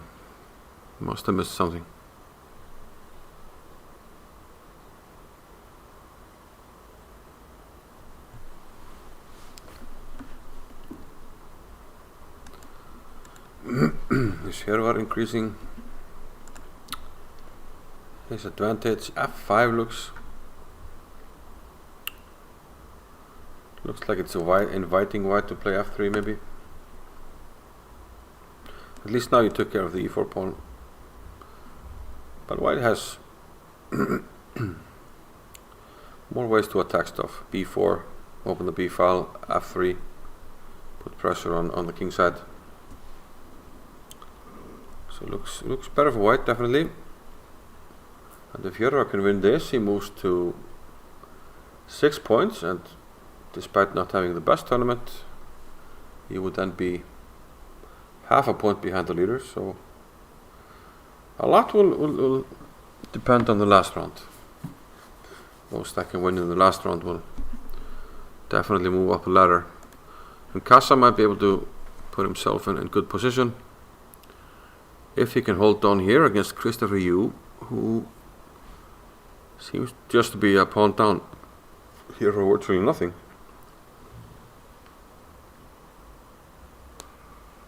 Hello, Chespionage. Yeah, I'm reasonably good. I mean, the tournament is pretty tight with 2 double days, so I think everybody's getting tired, but we need to keep our strength for the final few meters. Bishop C6. Naturally, he just wants to trade because he's up a pawn, and seemingly no weaknesses. So I'm not sure what young Christopher Yu is doing. This game seems to have gone horribly wrong for him. Meanwhile, people are saying Gukesh is winning. So what changed? Knight f4, Queen d6. I mean, nothing really changed, but we're wondering what happens if Knight b5 maybe. Johann will get the 2 rooks. But at the end of it, let's say Bishop f1. He might be planning Bishop a6, but then there's b5. Maybe we can play then Rook d8, intending to, if you take on a6, to take on d6. And materially we should be fine.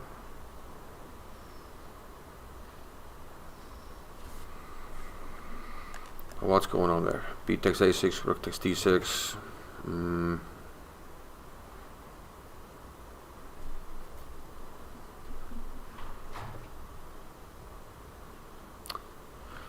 I mean, like, superficially, seems like black should be okay here. I mean, maybe we can try to get the queen in, but like materially one would be hoping to be able to hold here with black. So maybe this is something that Johann wants to go for, so maybe knight b5 isn't as clear as one would think. At least Gukesh isn't playing immediately.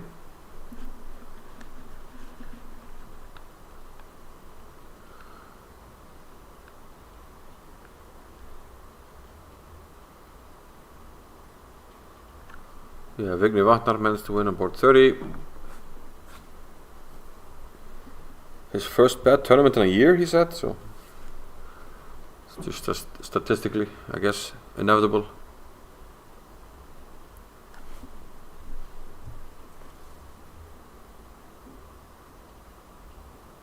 Thank you, Chess Peanuts.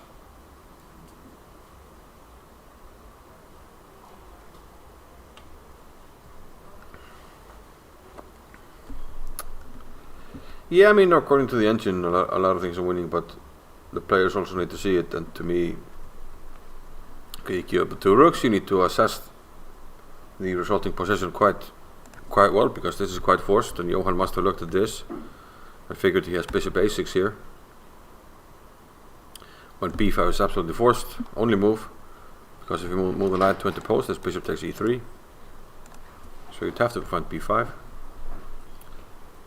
And then, okay, our rook is attacked, so naturally we attack the knight. If the knight moves, we take this. So b takes a6. Well, not necessarily forced, maybe queen c2 could be interposed, but this looks like one of the critical lines. And probably the queen is better here, but materially it is equal, so white probably needs to play very accurately to punish this.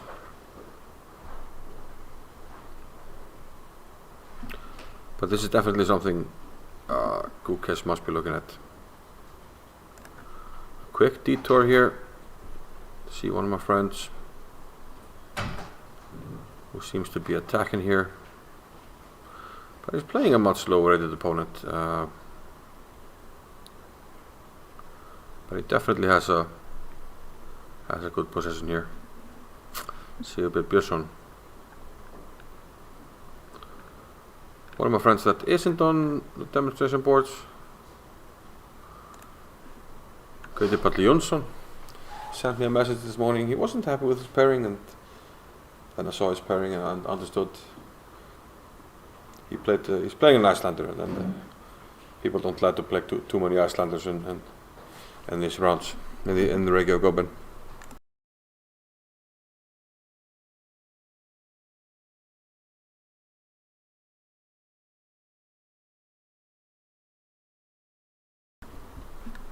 So yeah, Gukesh must be thinking about and calculating knight b5, and people are interested in Eric Rosen's game.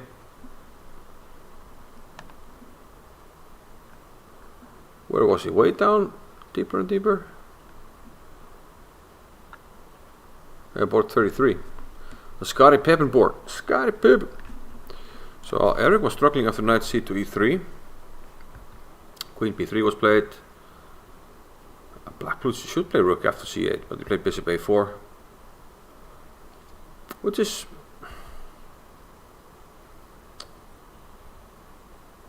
well, I don't like it. Bishop e2, because now your knight is hanging, you need to find a square. But it took on d4. Okay, maybe that's interesting. What's going on here?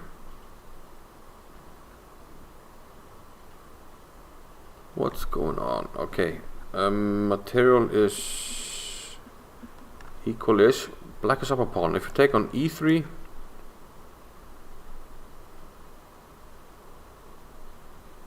is he really just going to take on e3? Okay, king f1, I guess.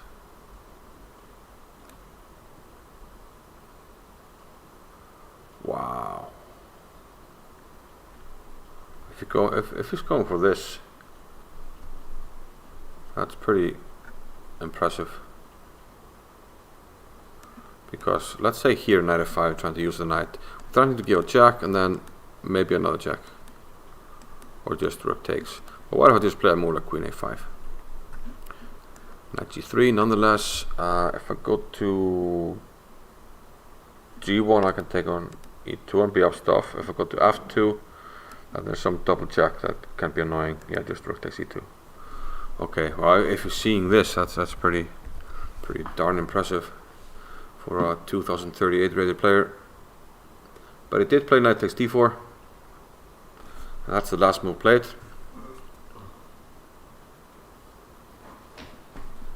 But what if we just take? What if we just take? And here. And now if we take again, I guess we'll take with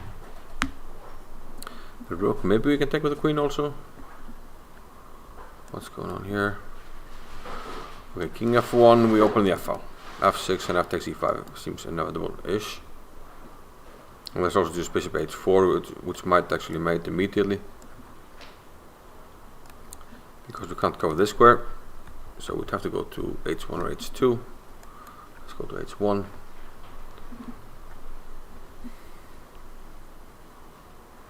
And here, yeah, a number of things might work.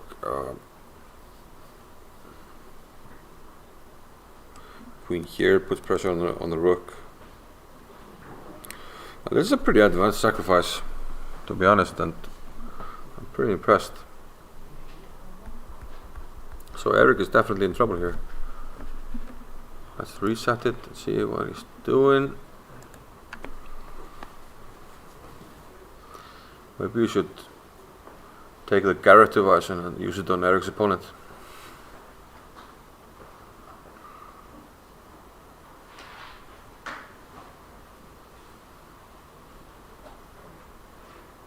Okay, but still a lot to play for. But okay, port 33 we have to keep an eye on.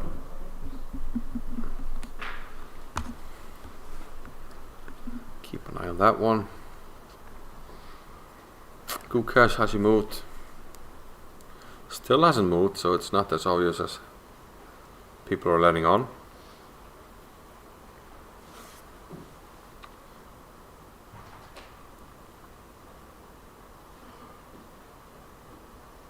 Yeah, okay, he finally played it knight b5.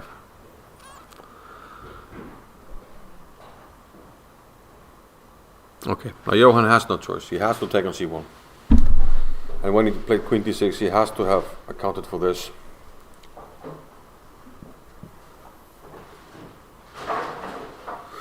Yeah, we had to look at Tania earlier. We'll probably look again. It looks rather drawish, to be honest.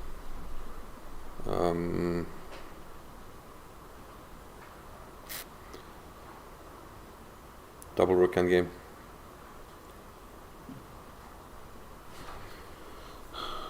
But Johann has to take on c1. There's just nothing else. So it looks like they made moves. So they'll make them quickly now. Johann just took on d1. And bishop f1 played immediately. And the move should appear quickly. They're like a 30-second delay maximum. I think it's only a few seconds actually. So here you have it, bishop f1, and with a double attack, bishop a6 looks logical.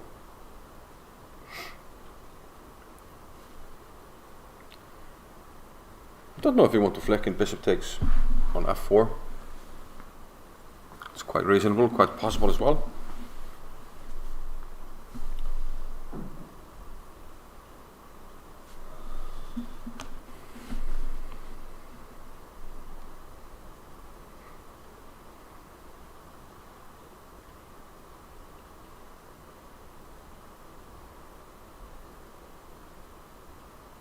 Quite possible, but okay.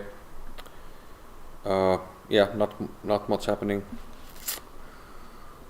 Mats did play g5, which is, I think, even though this is a dry position and it will end in a draw, it's a move worth noting.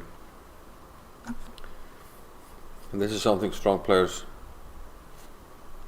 tend to do. It's kind of a typical move that strong players know they should play.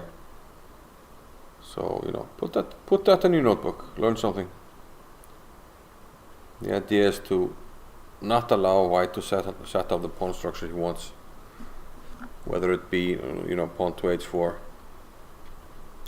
or if one rook goes off, maybe pawn to f4. Also decreasing the chances of protecting this pawn.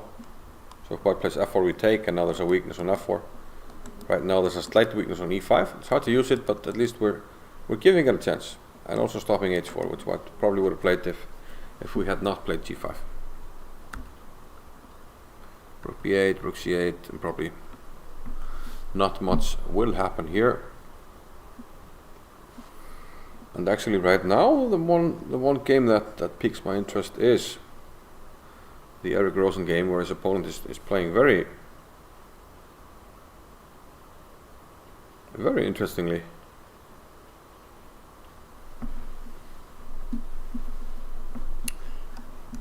And if 2038 rated players are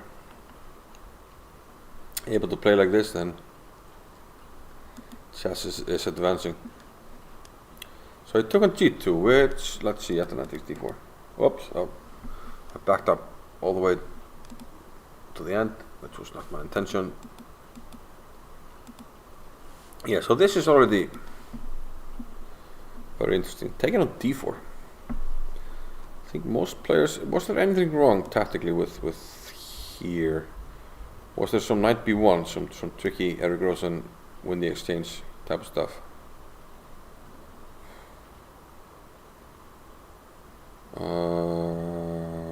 Let's see. Where does the rook go? Okay, maybe we actually probably get very good compensation by taking here. But maybe, okay, he was just worried about, okay, if my knight goes back, I lose the exchange. So what about taking here, opening everything up, which will create a weakness on the dark squares. I have a dark squared bishop, white doesn't. If I start an attack, most of the pieces will be sort of offside.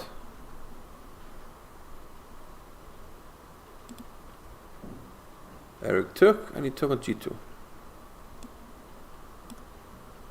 And this seems to force king takes g2. I don't think we play something like knight f3. Simply because our coordination is just horrible. And I think we can play bishop h4 here at the end. Or even f6. But yeah, this sort of highlights, you know, how these pieces are not doing anything useful for white in defense. And knight d3, probably rook takes d3, and then queen takes f2.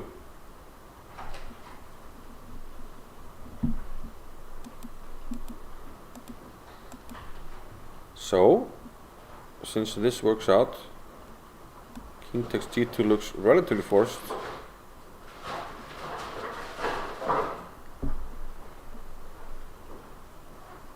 And then, okay, there's nothing else but taking on d4.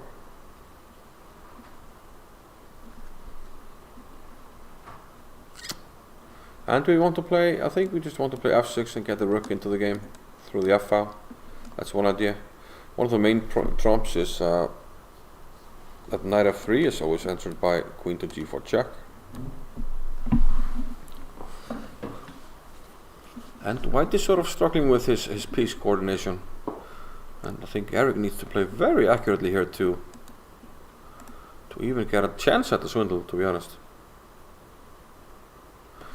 But still, I need to see a 2000 rated player see this through. I'm actually going to check off screen how old this guy is, because if he's younger, then, you know, this makes sense. But if it's just 2000 rated player,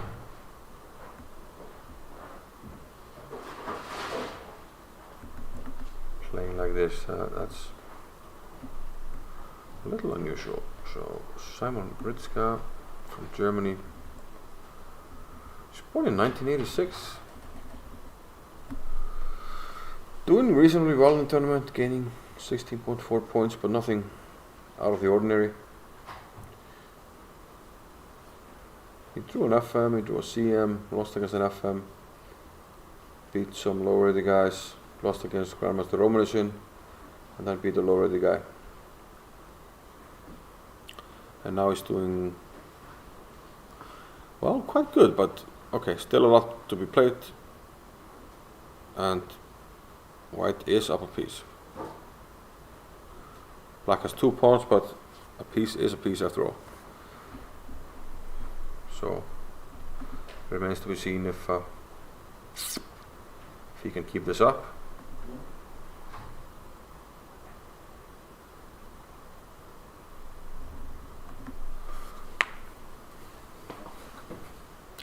But okay.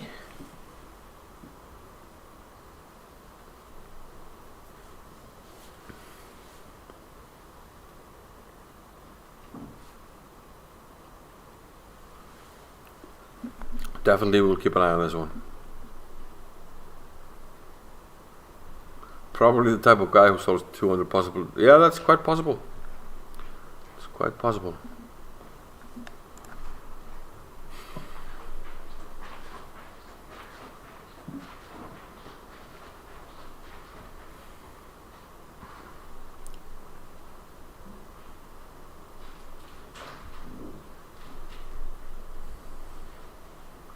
Yeah, still, I think we're just should be a few moves away from this being a draw. Looks very dry. Gukesh, Andersson, okay. So this has happened. B5, the forced sequence we anticipated.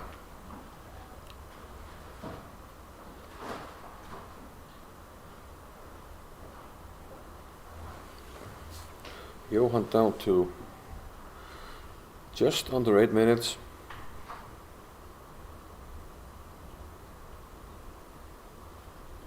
And I guess he wants to play rook d8.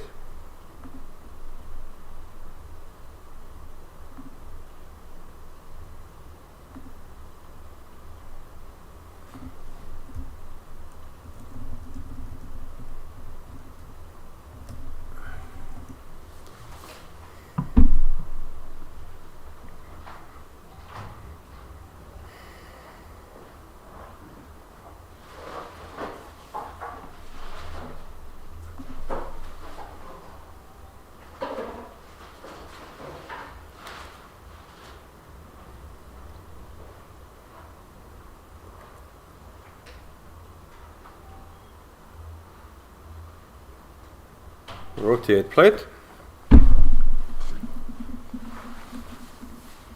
Rook d8 played.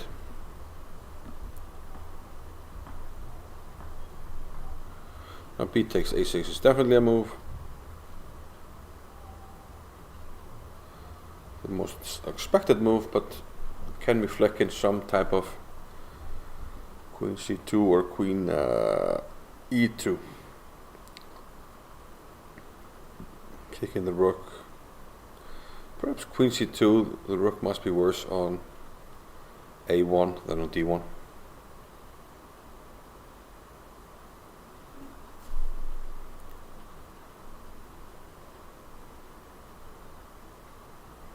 Queen c2 found by Gukesh. And now again rook a1 looks forced. So the only good thing about queen d6 is that Johann's moves have been more or less forced after it. So from move 28 to 34, or 33 actually, he hasn't had to think much. But we do think he is struggling.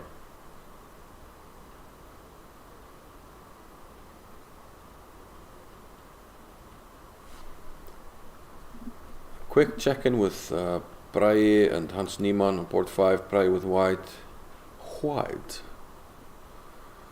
And some progress by Niemann because he managed to get white's e-pawn.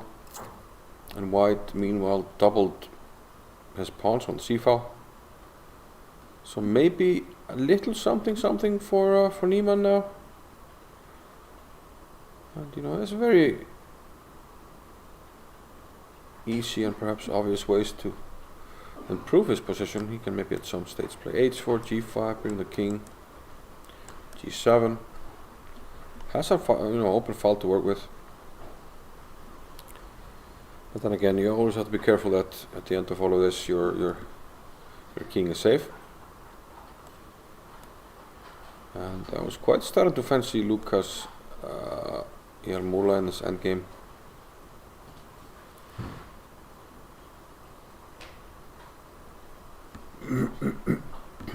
But right now, I don't know. Takes here. Probably listen takes.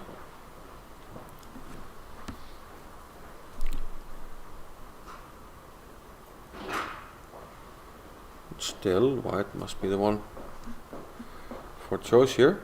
Although it's tricky. Tricky.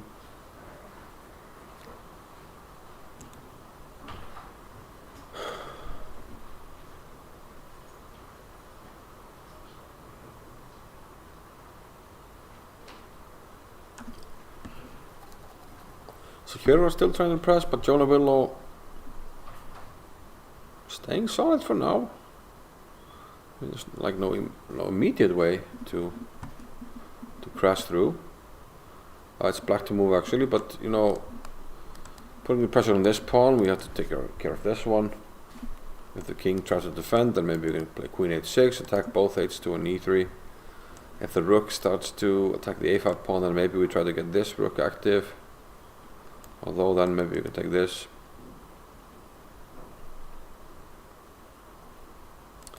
Looks more pleasant for white, but how do we continue? That's the question. Casa, meanwhile, still up the pawn. Still looks relatively comfortable for black. I mean, there's no immediate danger. He's lurking with the bishops. Oh wait! He lost an exchange. Why? Knight f3, queen to e7, and bishop to h4, and he gave up the exchange. So the obvious question is, why didn't he play f6?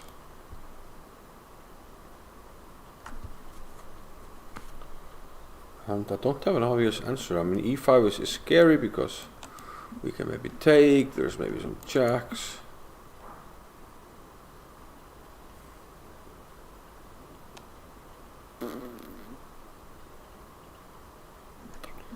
Okay, so he decided to give up the exchange instead.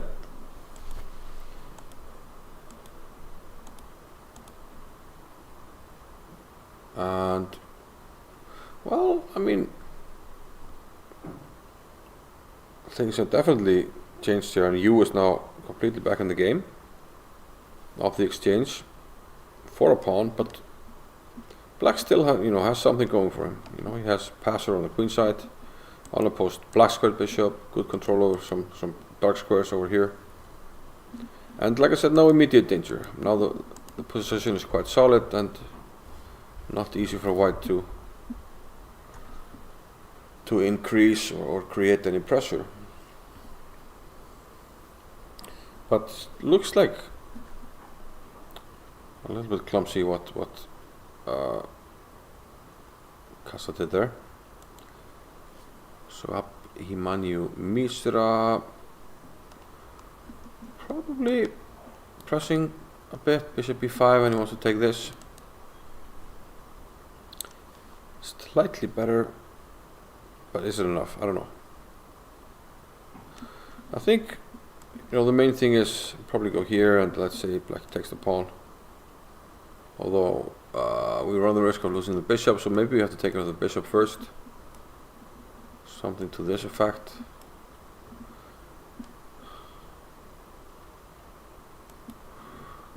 And probably want to lose it like this and then play rook a6. So white's going to win this pawn, and attacking this is not on the cards because of the bishop on this diagonal. There's no black bishop coming to this diagonal to f1. So white's base is secure, and he's going to win this pawn. And from there we just have to try to push it. So Mishra looks to be in good shape here.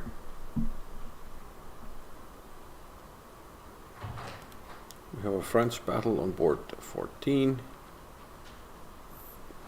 where Libishevsky. What the hell is going on here? Libby plays rook e6, takes. He's down the exchange for what? One pawn? No, he's just on a rook. What's going on? Is this correct, even? Could be a sensory board error. What's going on? So he's doing well here. Takes. Rook takes d5. Ah, yeah. Of course, he took on. He must have taken on e7 here, and he's doing well. Okay. So he didn't play rook e2. There's no way. So a sensory board error. We sent it to our technical guy. Fabi.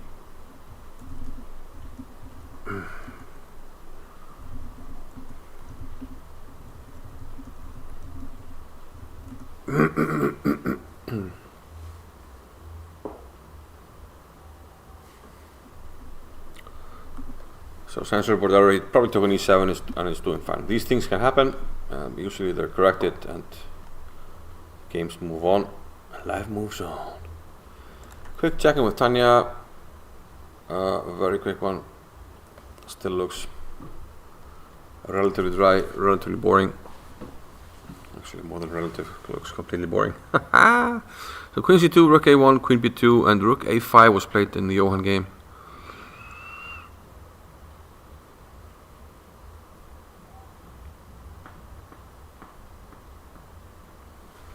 So now we could maybe retreat the knight and say, okay, you need to take care of your bishop.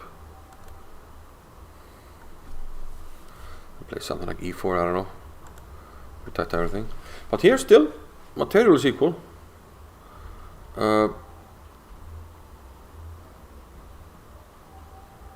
will have some ambitions of rewriting the knight somewhere. But while doing that, he must avoid mating ideas. Now, this is certainly not.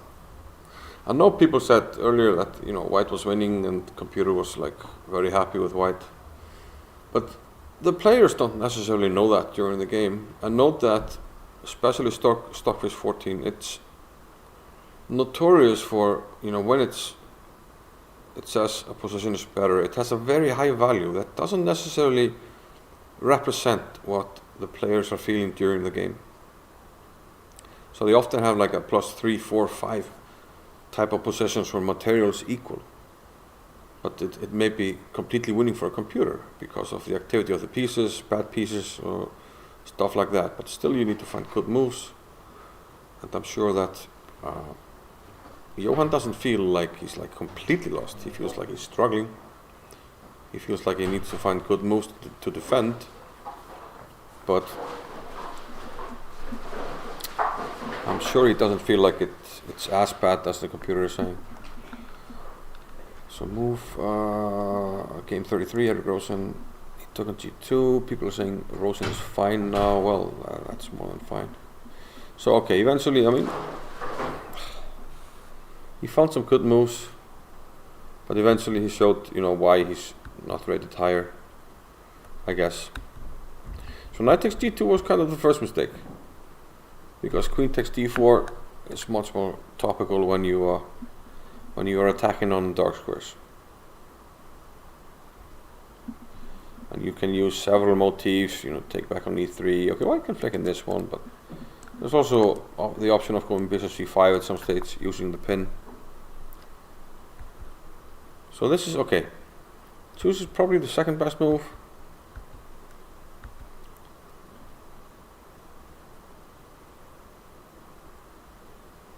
And plays queen f4. h4 looks more logical, and then trying to play either f6 take or bishop d5 f4, something to that effect. And also queen h4 at least has a threat. You want to go threat, you want to go here. Maybe bishop c5. And knight f3, always a queen g4, but he plays queen there. Actually, bishop d5 actually protected the queen, so forget about that. So b5, and he takes. Now, when we sacrifice a piece for an attack, we want to keep the pieces on. So if you had played queen h4, then he could have checked on h3 here, and the game keeps going like this. If b5 now and queen h3, and actually we have to be really careful, because rook g3 immediately might even actually be devastating. Yeah, it's actually mate. So queen h4, much more threatening move. Not sure what Eric would have done there. Probably, tried to bring the pieces to the king side. Probably this, or rook e3, something to that effect. So perhaps fortunate that his opponent didn't test him fully here. And he goes for a pawn, so it's 1, 2, 3, 4, 5, 6, 7. So he has enough pawns, but white will now get a lot more organized. Gets the c-file. And he's threatening to play knight d4 with good blockade. Yeah, and once the pawns start dropping, it becomes difficult. I mean, black has a slight chance to hold, because let's say the pawns get liquidated. We can try to put up a fight. And the endgame might, introduce some way of us to complicate matters. But Eric is actually doing a lot better now than earlier. And we have some time trouble, but the position has simplified a lot, so time trouble is probably not relevant. I need to check in with my friend Bjössi, who is probably not going to win here against Birkir Isak. It's going to be real difficult. Birkir Isak is a very solid, underrated guy with 21-17, and not a dream opponent for somebody with the black pieces rated as high as Bjössi.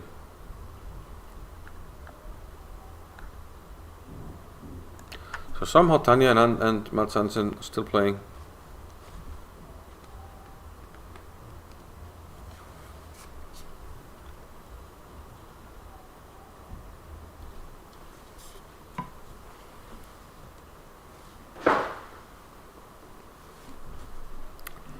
Somehow, some way.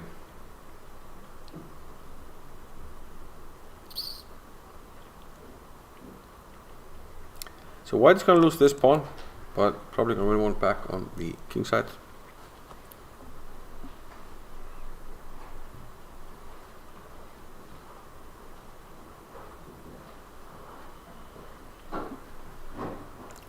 So it's more dramatic what's happening on board 4.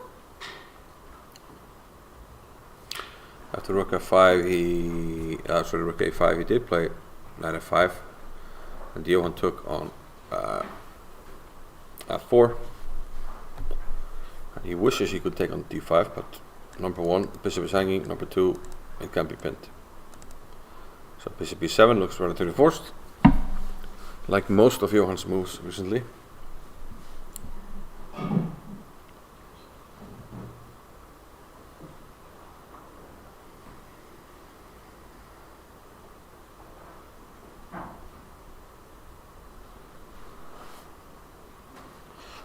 Bishop e7. Now, one idea is knight e7. After bishop e7, knight e7. Let's say we bring the king. It's more brave, but might be okay. And here knight c6 allows us to get a pass pawn, protected pass pawn at that. Probably knight here, but black's pieces look very uncoordinated, and that's the main problem. We're struggling with coordination and now a pass pawn, but materially we're more or less okay. But like every move that white makes is carrying some kind of threat, like bishop c4, and we're threatening f5. So I improve the bishop, you might have to move your king. And here, I mean, queen check looks annoying. Probably we can play knight c5, but we can play various moves that slightly improve. Queen b1 puts pressure here.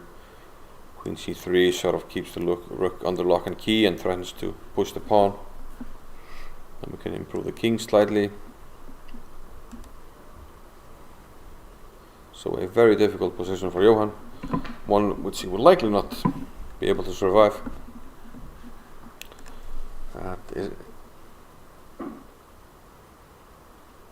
It's looking increasingly likely that Pragg is also getting into a position he might not survive.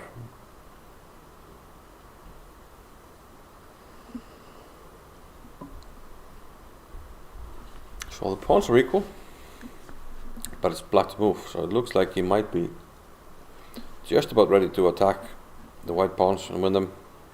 But you know, the rook endgames, there's usually a thin line between a win and a draw, so if Pragg can find some active moves, then maybe he can survive.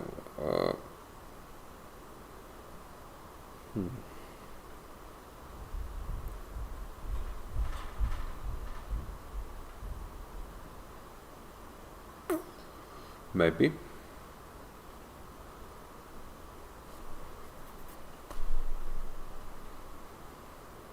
Rook f6. Now white can't take because the king, once we have a capture here, black's king is just so much faster. So we have to play rook somewhere. And I think the problem with rook d4 is we probably lose another tempo, because g5 probably threatens rook f4. Because again, black is just too fast. I think king g1. Can we play rook f4?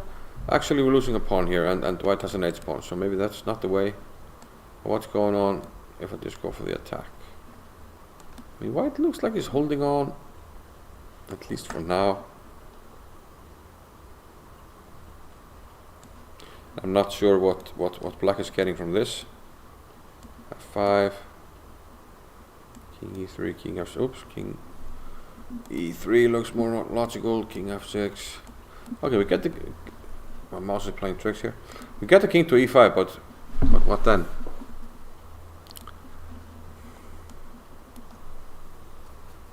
But then what?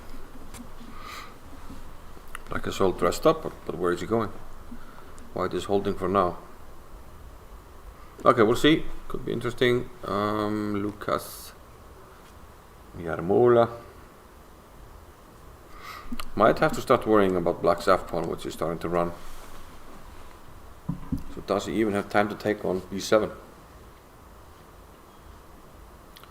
Or must he open lines by playing b4?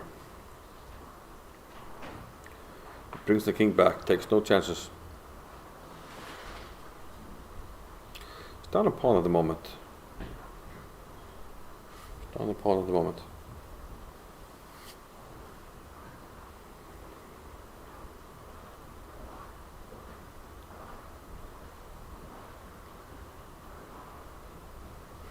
What's okay? 36 move. Okay, we're gonna finish the time scramble before we take a break. So like this game, we're going to move 36. They have 3 minutes against 1. Must be similar on some of the other boards. Tania and Mats have a few more moves to reach the time control. But again, looks draws, although black now has a pass pawn on the a file. Something to worry about, so white needs to be sure to get enough activity to counter the pawn.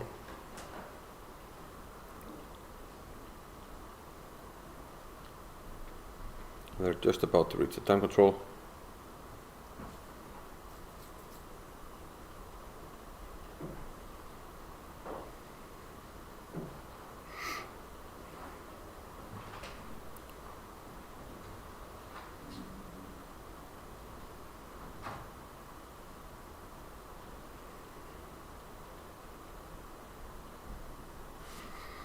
Okay, and Gukesh and Johann. They're on move 39, and he did go for this 97, knight c6 idea, but he took with a b pawn.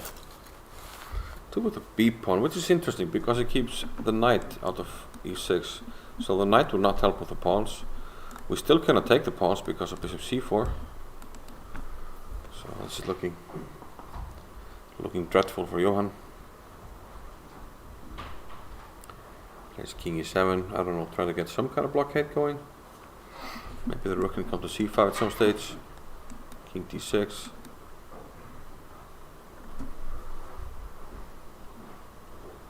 Guess we're threatening to take the pawn now, so I guess e4 is called for right now.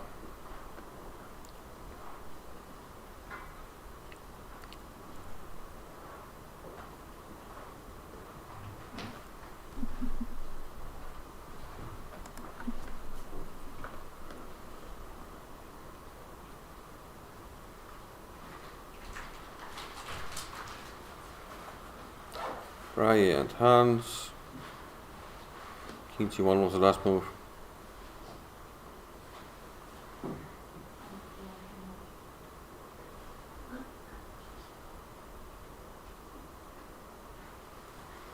And black can increase the pressure a little bit. You know, bring the pawns forward, bring the king. But still difficult to make things happen. This game has reached time control. Oh, he did play rook f4. I thought for a minute it was possible, but I wasn't all too sure, to be honest.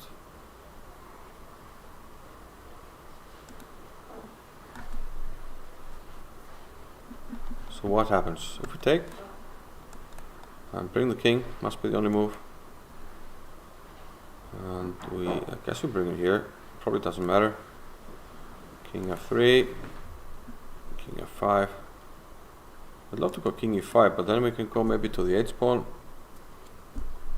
And the h pawn is pretty fast. Takes a long time for us to pick up the c pawns. So probably this is actually winning for white. Just king somewhere and 1, 2, 3, 4, 5. While we have 1, 2, 3, 4, 5, 6, 7. Way too many moves. So is rook f4 a blunder here by Hans Niemann? And will Pragg trust him too much and not take on f4? So Rosen's opponent made a blunder. Well, he was already in trouble, so... Ah, okay, yeah, but that's a pretty simple blunder. King e7, knight d4, and bishop c5, a horrible move because it allows rook to take c5 and the knight comes to c6. And black can immediately resign.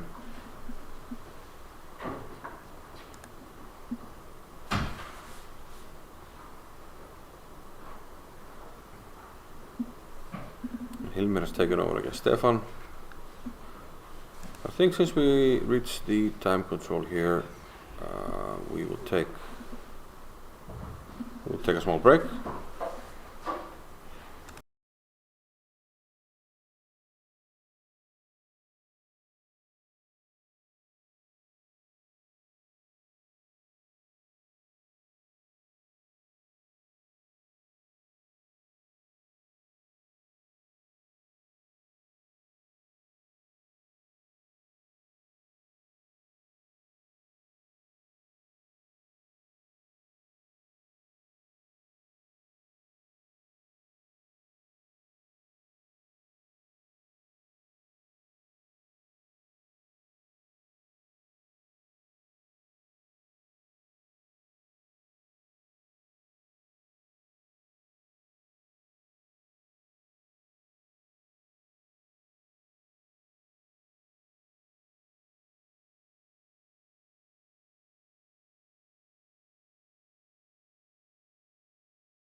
Okay, we're finally back.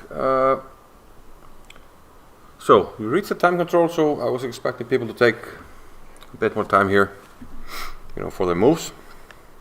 And that seems to be the case. Johann reached the time control, and we haven't had too many moves here. King e7, we saw e4, protecting the pawn, knight g6, trying to get the knight back into the game. Bishop e5, knight takes f4, and c7. And when somebody like Gukesh gives up a pawn on f4, he must have something in mind. And I think queen b4 and d6 is incoming pretty quickly here. And this pawn, queen b4 maybe. This pawn is looking like too much, and we're gonna have two of them maybe. So king f7. Is there any reason why I shouldn't play d6 here? I don't really think there is. So this shouldn't last too long. In fact, we have them on camera. We'll check back pretty soon. Tania against Mats. Okay, the a pawn is starting to run. So left around here. King b6. King f3, can't be wrong, a5. King e3, why not king f4? Why is the king going here? Isn't it more logical to try to use the king and the pawns, blah blah blah blah, you know? Just make a draw. King e3 I don't fully understand. a4 now. Rook h1. Is Tania finding a way to make this difficult? We can go a3 now. Because, I mean, the king should already be here. Maybe it's still okay. Maybe it's still okay. Like rook a1, probably rook a7. We have to spend time on probably rook. Well, still, that's pretty quick here. And I still think right now the best move is king f4 to get things going. So king e3, if this is going wrong, then king e3 must be the culprit.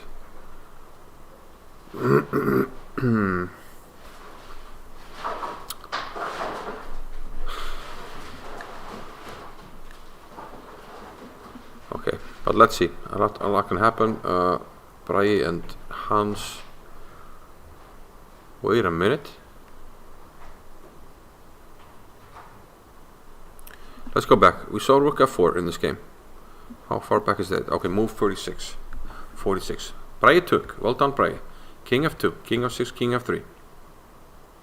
King f5, which means this is not what Hans was planning.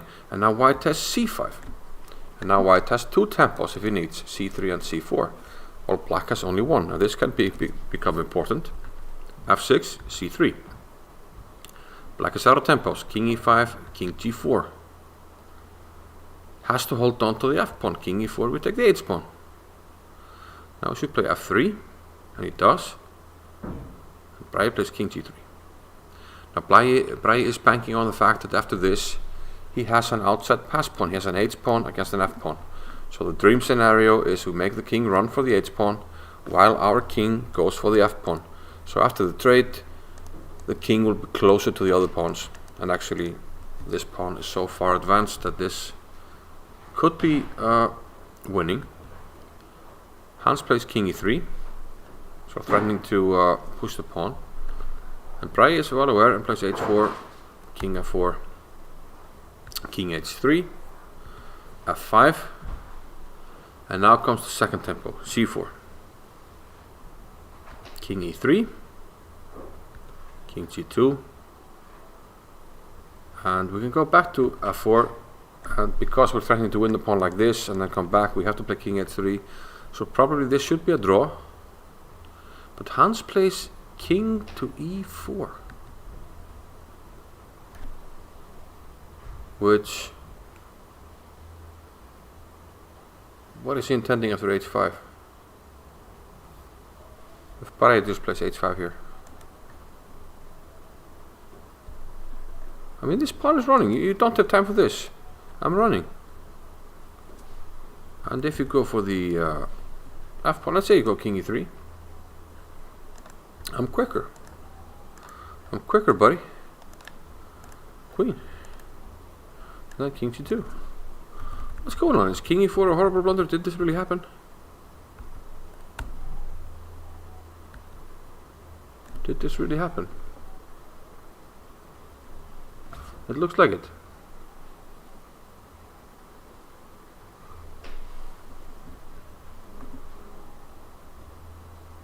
If so, that's very surprising, and wow.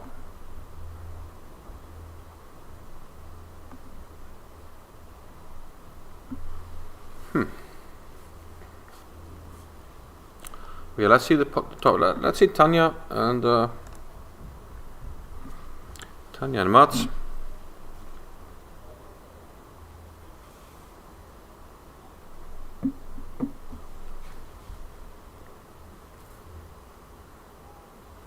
Mats is still thinking after rook h1. So either rook a7 or a3. Maybe it amounts to the same thing.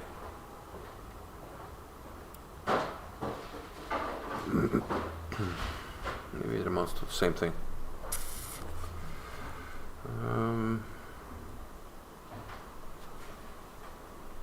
Wait, what?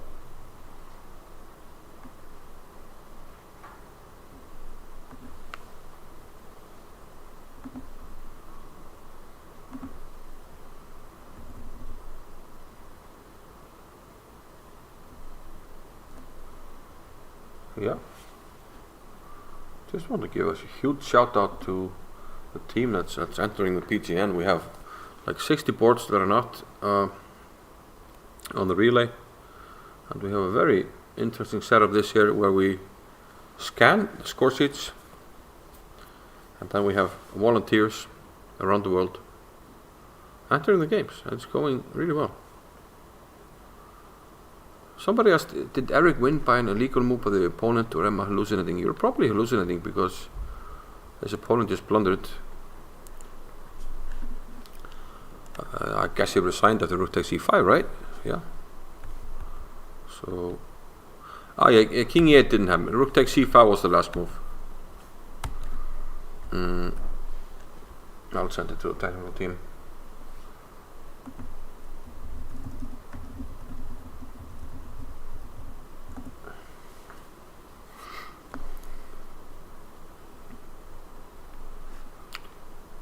So we have a few results coming in. Lukas Jarmula, perhaps getting a second life in this tournament, and now he has a chance in the last round to get something going. He beat Raunak Sadvani, and I must say, Sadvani has been disappointing in this tournament. I heard a lot of chatter about him before the tournament, even during the tournament, but he failed to impress. So he got the f-pawn going. This should be a draw, apparently. But now we can go back to c2.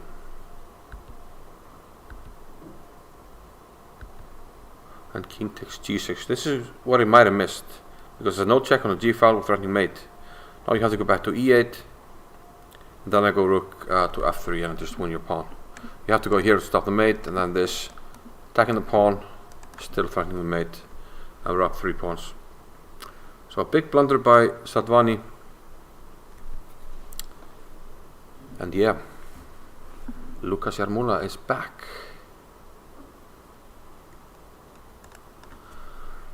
Johann somehow still fighting, but it's not looking good.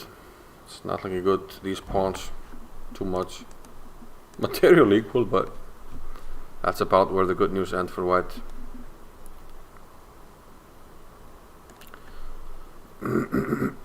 So Pragg hasn't played h5 yet. I'm a tad surprised. Unless they agreed to a draw. It's possible they agreed to a draw and the kings were placed incorrectly. That's a slight chance. I almost can't believe he played king e4.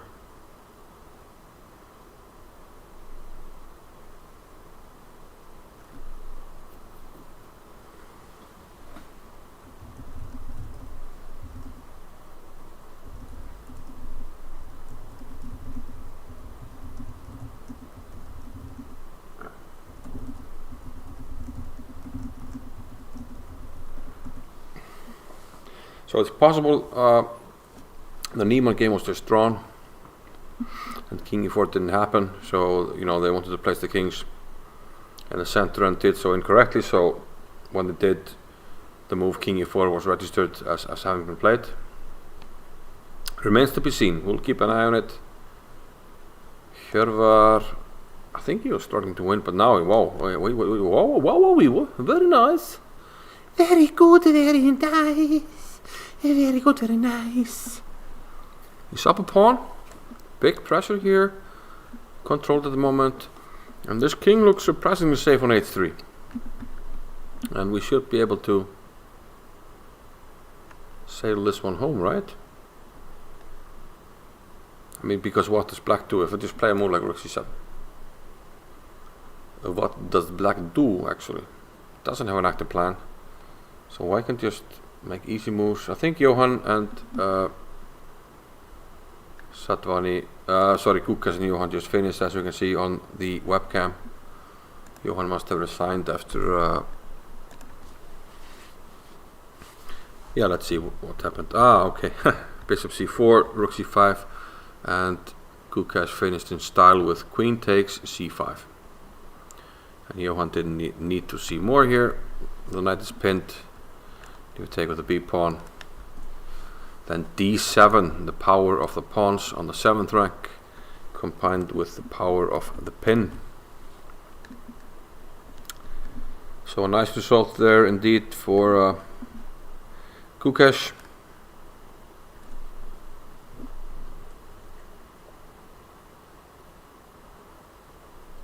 So is Gukesh then tied with Pragga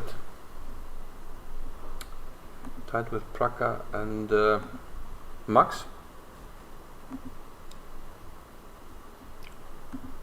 That could actually throw a spanner in the works,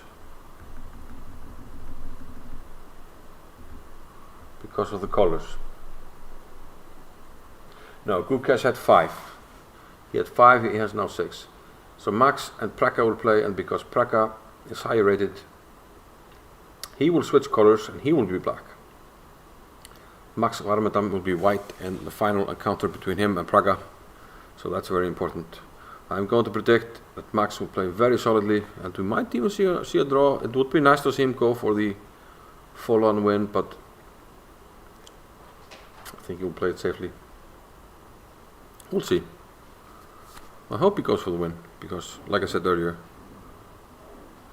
at the end of the day, would you rather have a few $100 more, or would you rather have your name etched in stone as the winner of a tournament? I think after a few years you'd prefer the second one. A cryptic move here by Mats Andersson, rook d7. He wants to block the king. What was that really called for? And now I think Tania can correct herself and start running with the king. Put pressure on this pawn. Follow it up by pushing your pawns. And you're going to get a pass pawn of your own by force. And this business takes a long time, so we're going to be able to move the king to f6, more pawns. And we're going to get a pass pawn that's going to equalize the game. So this should end in a draw, if everything is normal.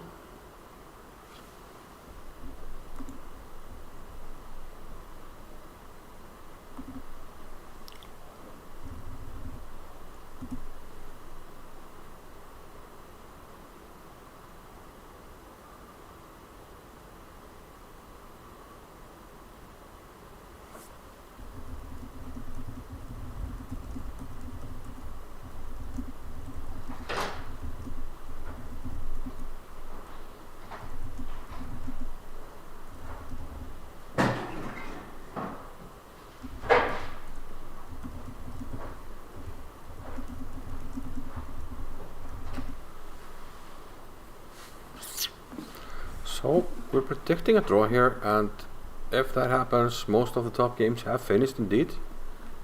Hjörvar should be winning as well on port 8. He will move to 6.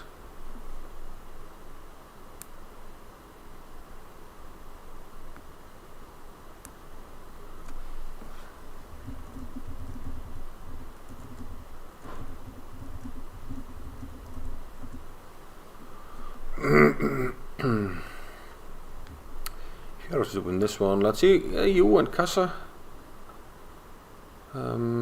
Casa still, lurking with the bishops back here.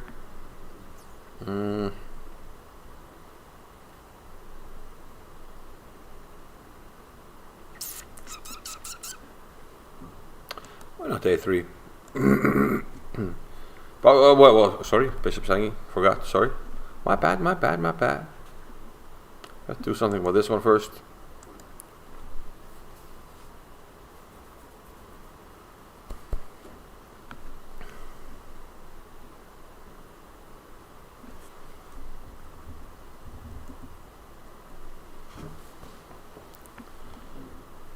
It still feels like, black is doing reasonable. Maybe even just a move like knight d. Okay, what? Did he play this really? No.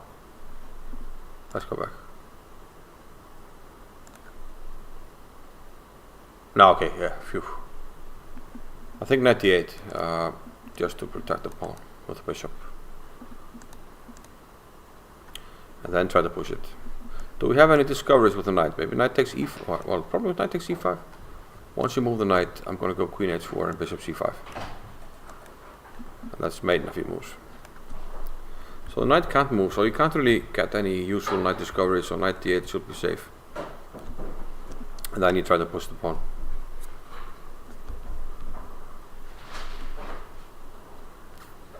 So 3 pawns for the exchange. Casa's probably still doing pretty okay. And once he can fix the pieces, get the knight going, some knight outposts. There's an exposed king for black here. So probably doing okay. Thibault against Mazet. Rook endgames, all rook endgames are draw. So let's predict that. Mishra against Baskin. Yeah, as predicted, he won this a5 pawn, and now he's pushing his own pawn. But the question is it enough? Black is going for counterplay. This is a very good idea. Maybe you'll have to, the only way now is to put the king on h2, just to prevent black from coming in with the king to g3. So that's certainly something that can happen, and might happen.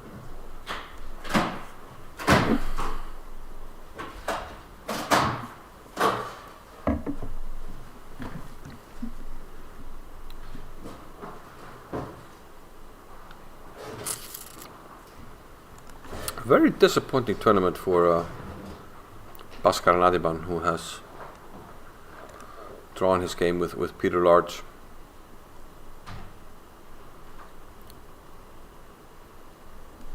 Wait, what did happen?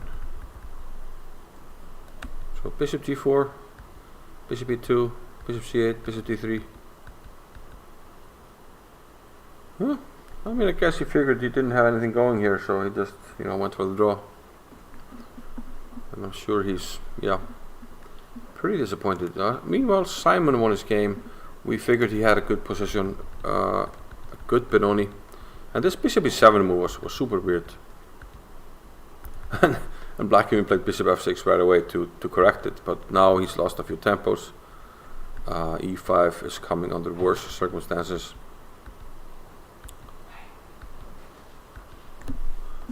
Okay, I'm going to take a small break.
Okay, we had to go on a small break here. Had to hand out some prizes for for an event here at the Reykjavik Open. So what happened here? Let's see. Rook d7 was played. Rook b1 check by Tania, which again seems unnecessary. Why not get going with the king to f6? Seems like the most logical plan.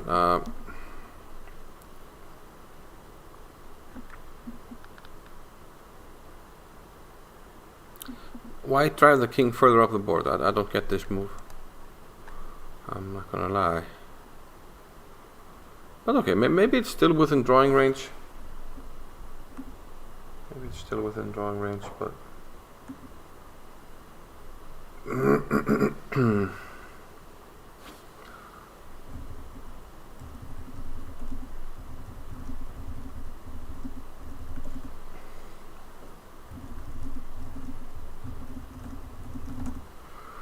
yeah, looks good for Huror. I agree.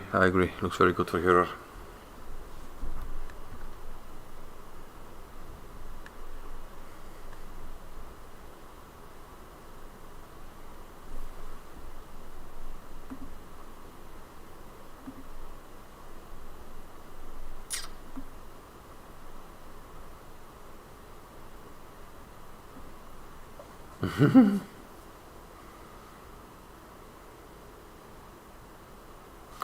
Oh. Some weird things are going on here. Rook b1, king c5. Why do you want to drive the king forward? And then play rook c8.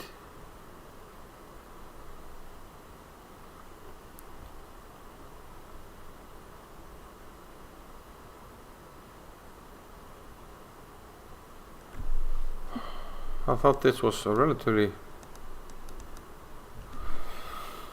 obvious. I mean, you must have miscalculated or missed something, because now it looks like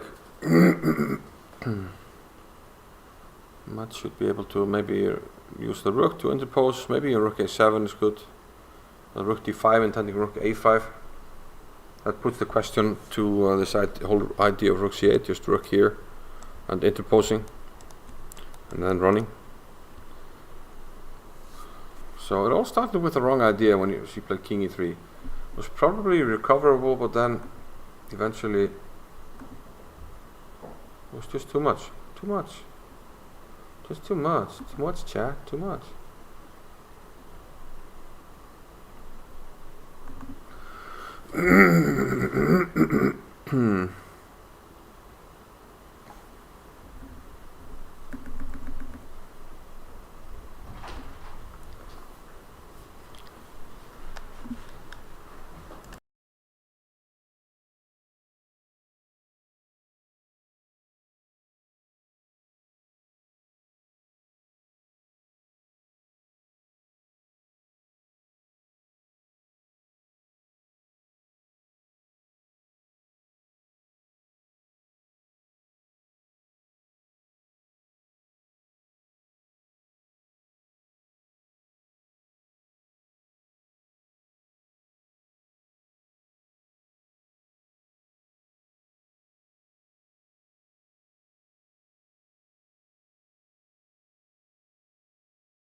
Yes. So it looks like Tania has ruined her position. She had probably an easy draw, but now she's losing. Rook a7 as played, or rook d5 was the way to go. And now the problem is when the rook gets back, let's say here, king c3. Okay, we'll keep checking maybe. Probably the king has to go to c4. Now we get to d5, you keep checking. And this means that either you play here and the king is in Zugzwang, or here, and now the king can't get to where it wants to go. Pawn will advance. And the king will just get in. Might have been able to give a check there first, but I think it doesn't really matter. The king is coming and the pawns are too far behind here, and black wins. Black wins. So that's a bit disappointing for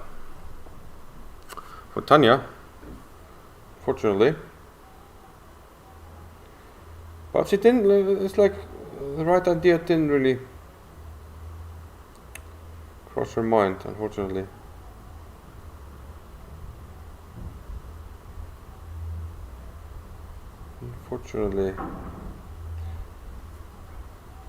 I think she might have been in line for a GM norm. She had finished the draw.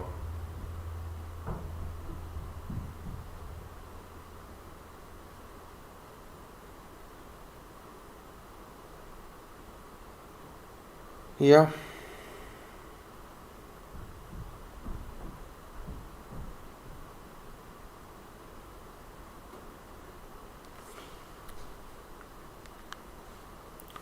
So I guess, yeah, we're just waiting for the inevitable here. But we also did yesterday, when Tania was completely losing, and she won. So who knows? Let's not ruin anything out. Let's not ruin anything out here. So let's get the current position. So I have to reset like this. And yeah, rook a7 was the last move. So maybe we'll do like a final roundup of what's going on. And we'll maybe start with the results.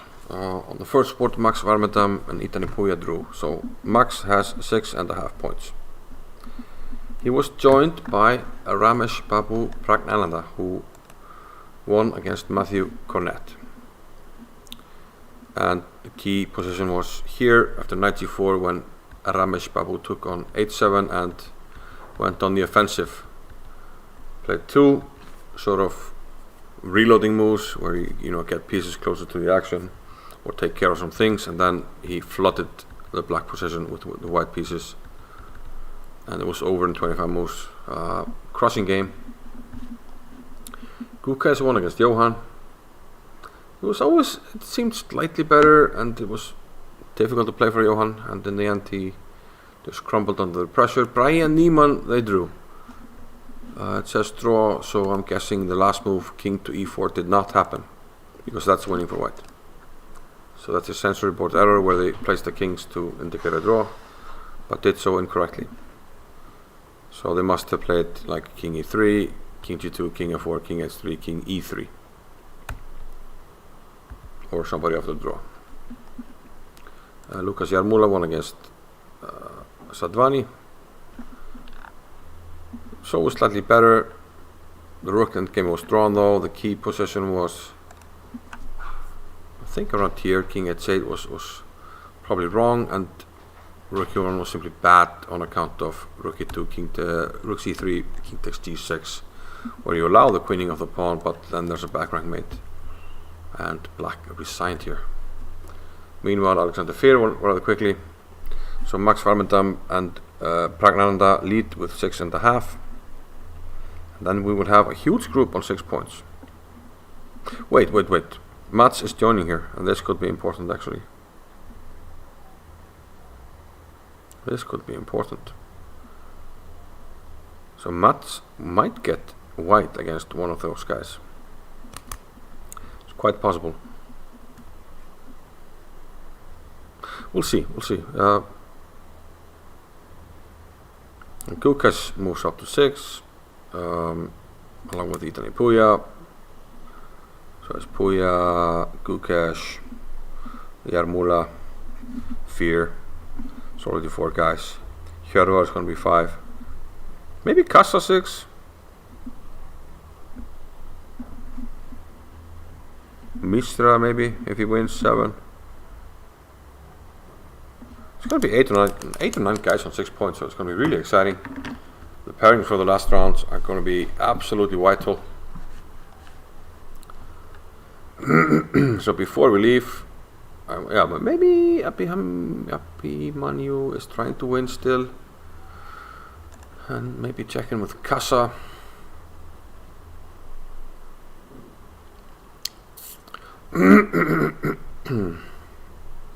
Interesting move, 91. But he was completely winning. H4 or Queen G7. Queen G7 just intended to take. H4 opening things up. But 91, cheeky move, but probably not enough to win. If takes, he's going to take and take. One, he probably still can't lose, but it's going to be difficult to win. And knight takes E1. It's going to be check, check, takes. So tempting move, but he probably had better. So he might have thrown away the win there. Hjörvar is, well, not doing as well as before. He's up a pawn still. He should be winning, but not completely easy. And we're going to move on to the final game on the stage.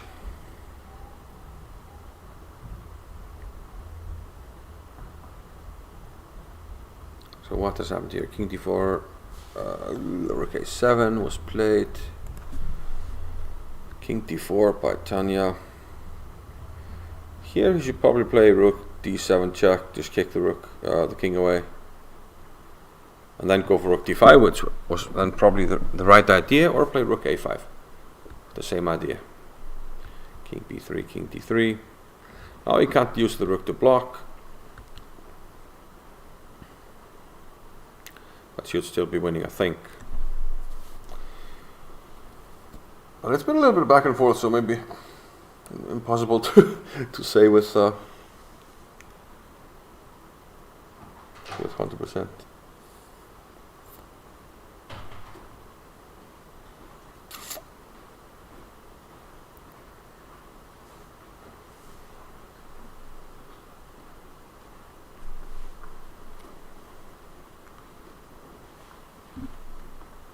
With 100% certainty. King e4 played.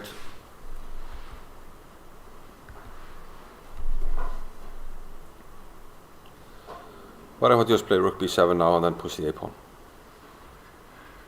Is there any defense? 1, 2, 3, 4, 5 moves. What are you going to do in the meantime? I have to spend 1 move on the rook, so he plays rook b7.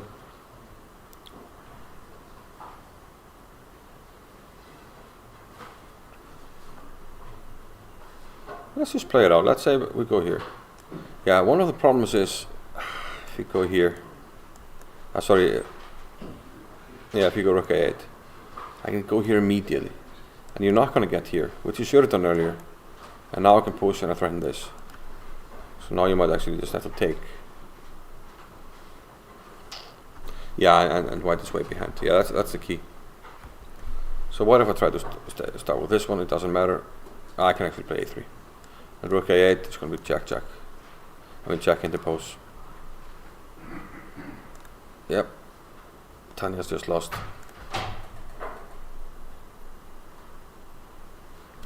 So we are again going to call it.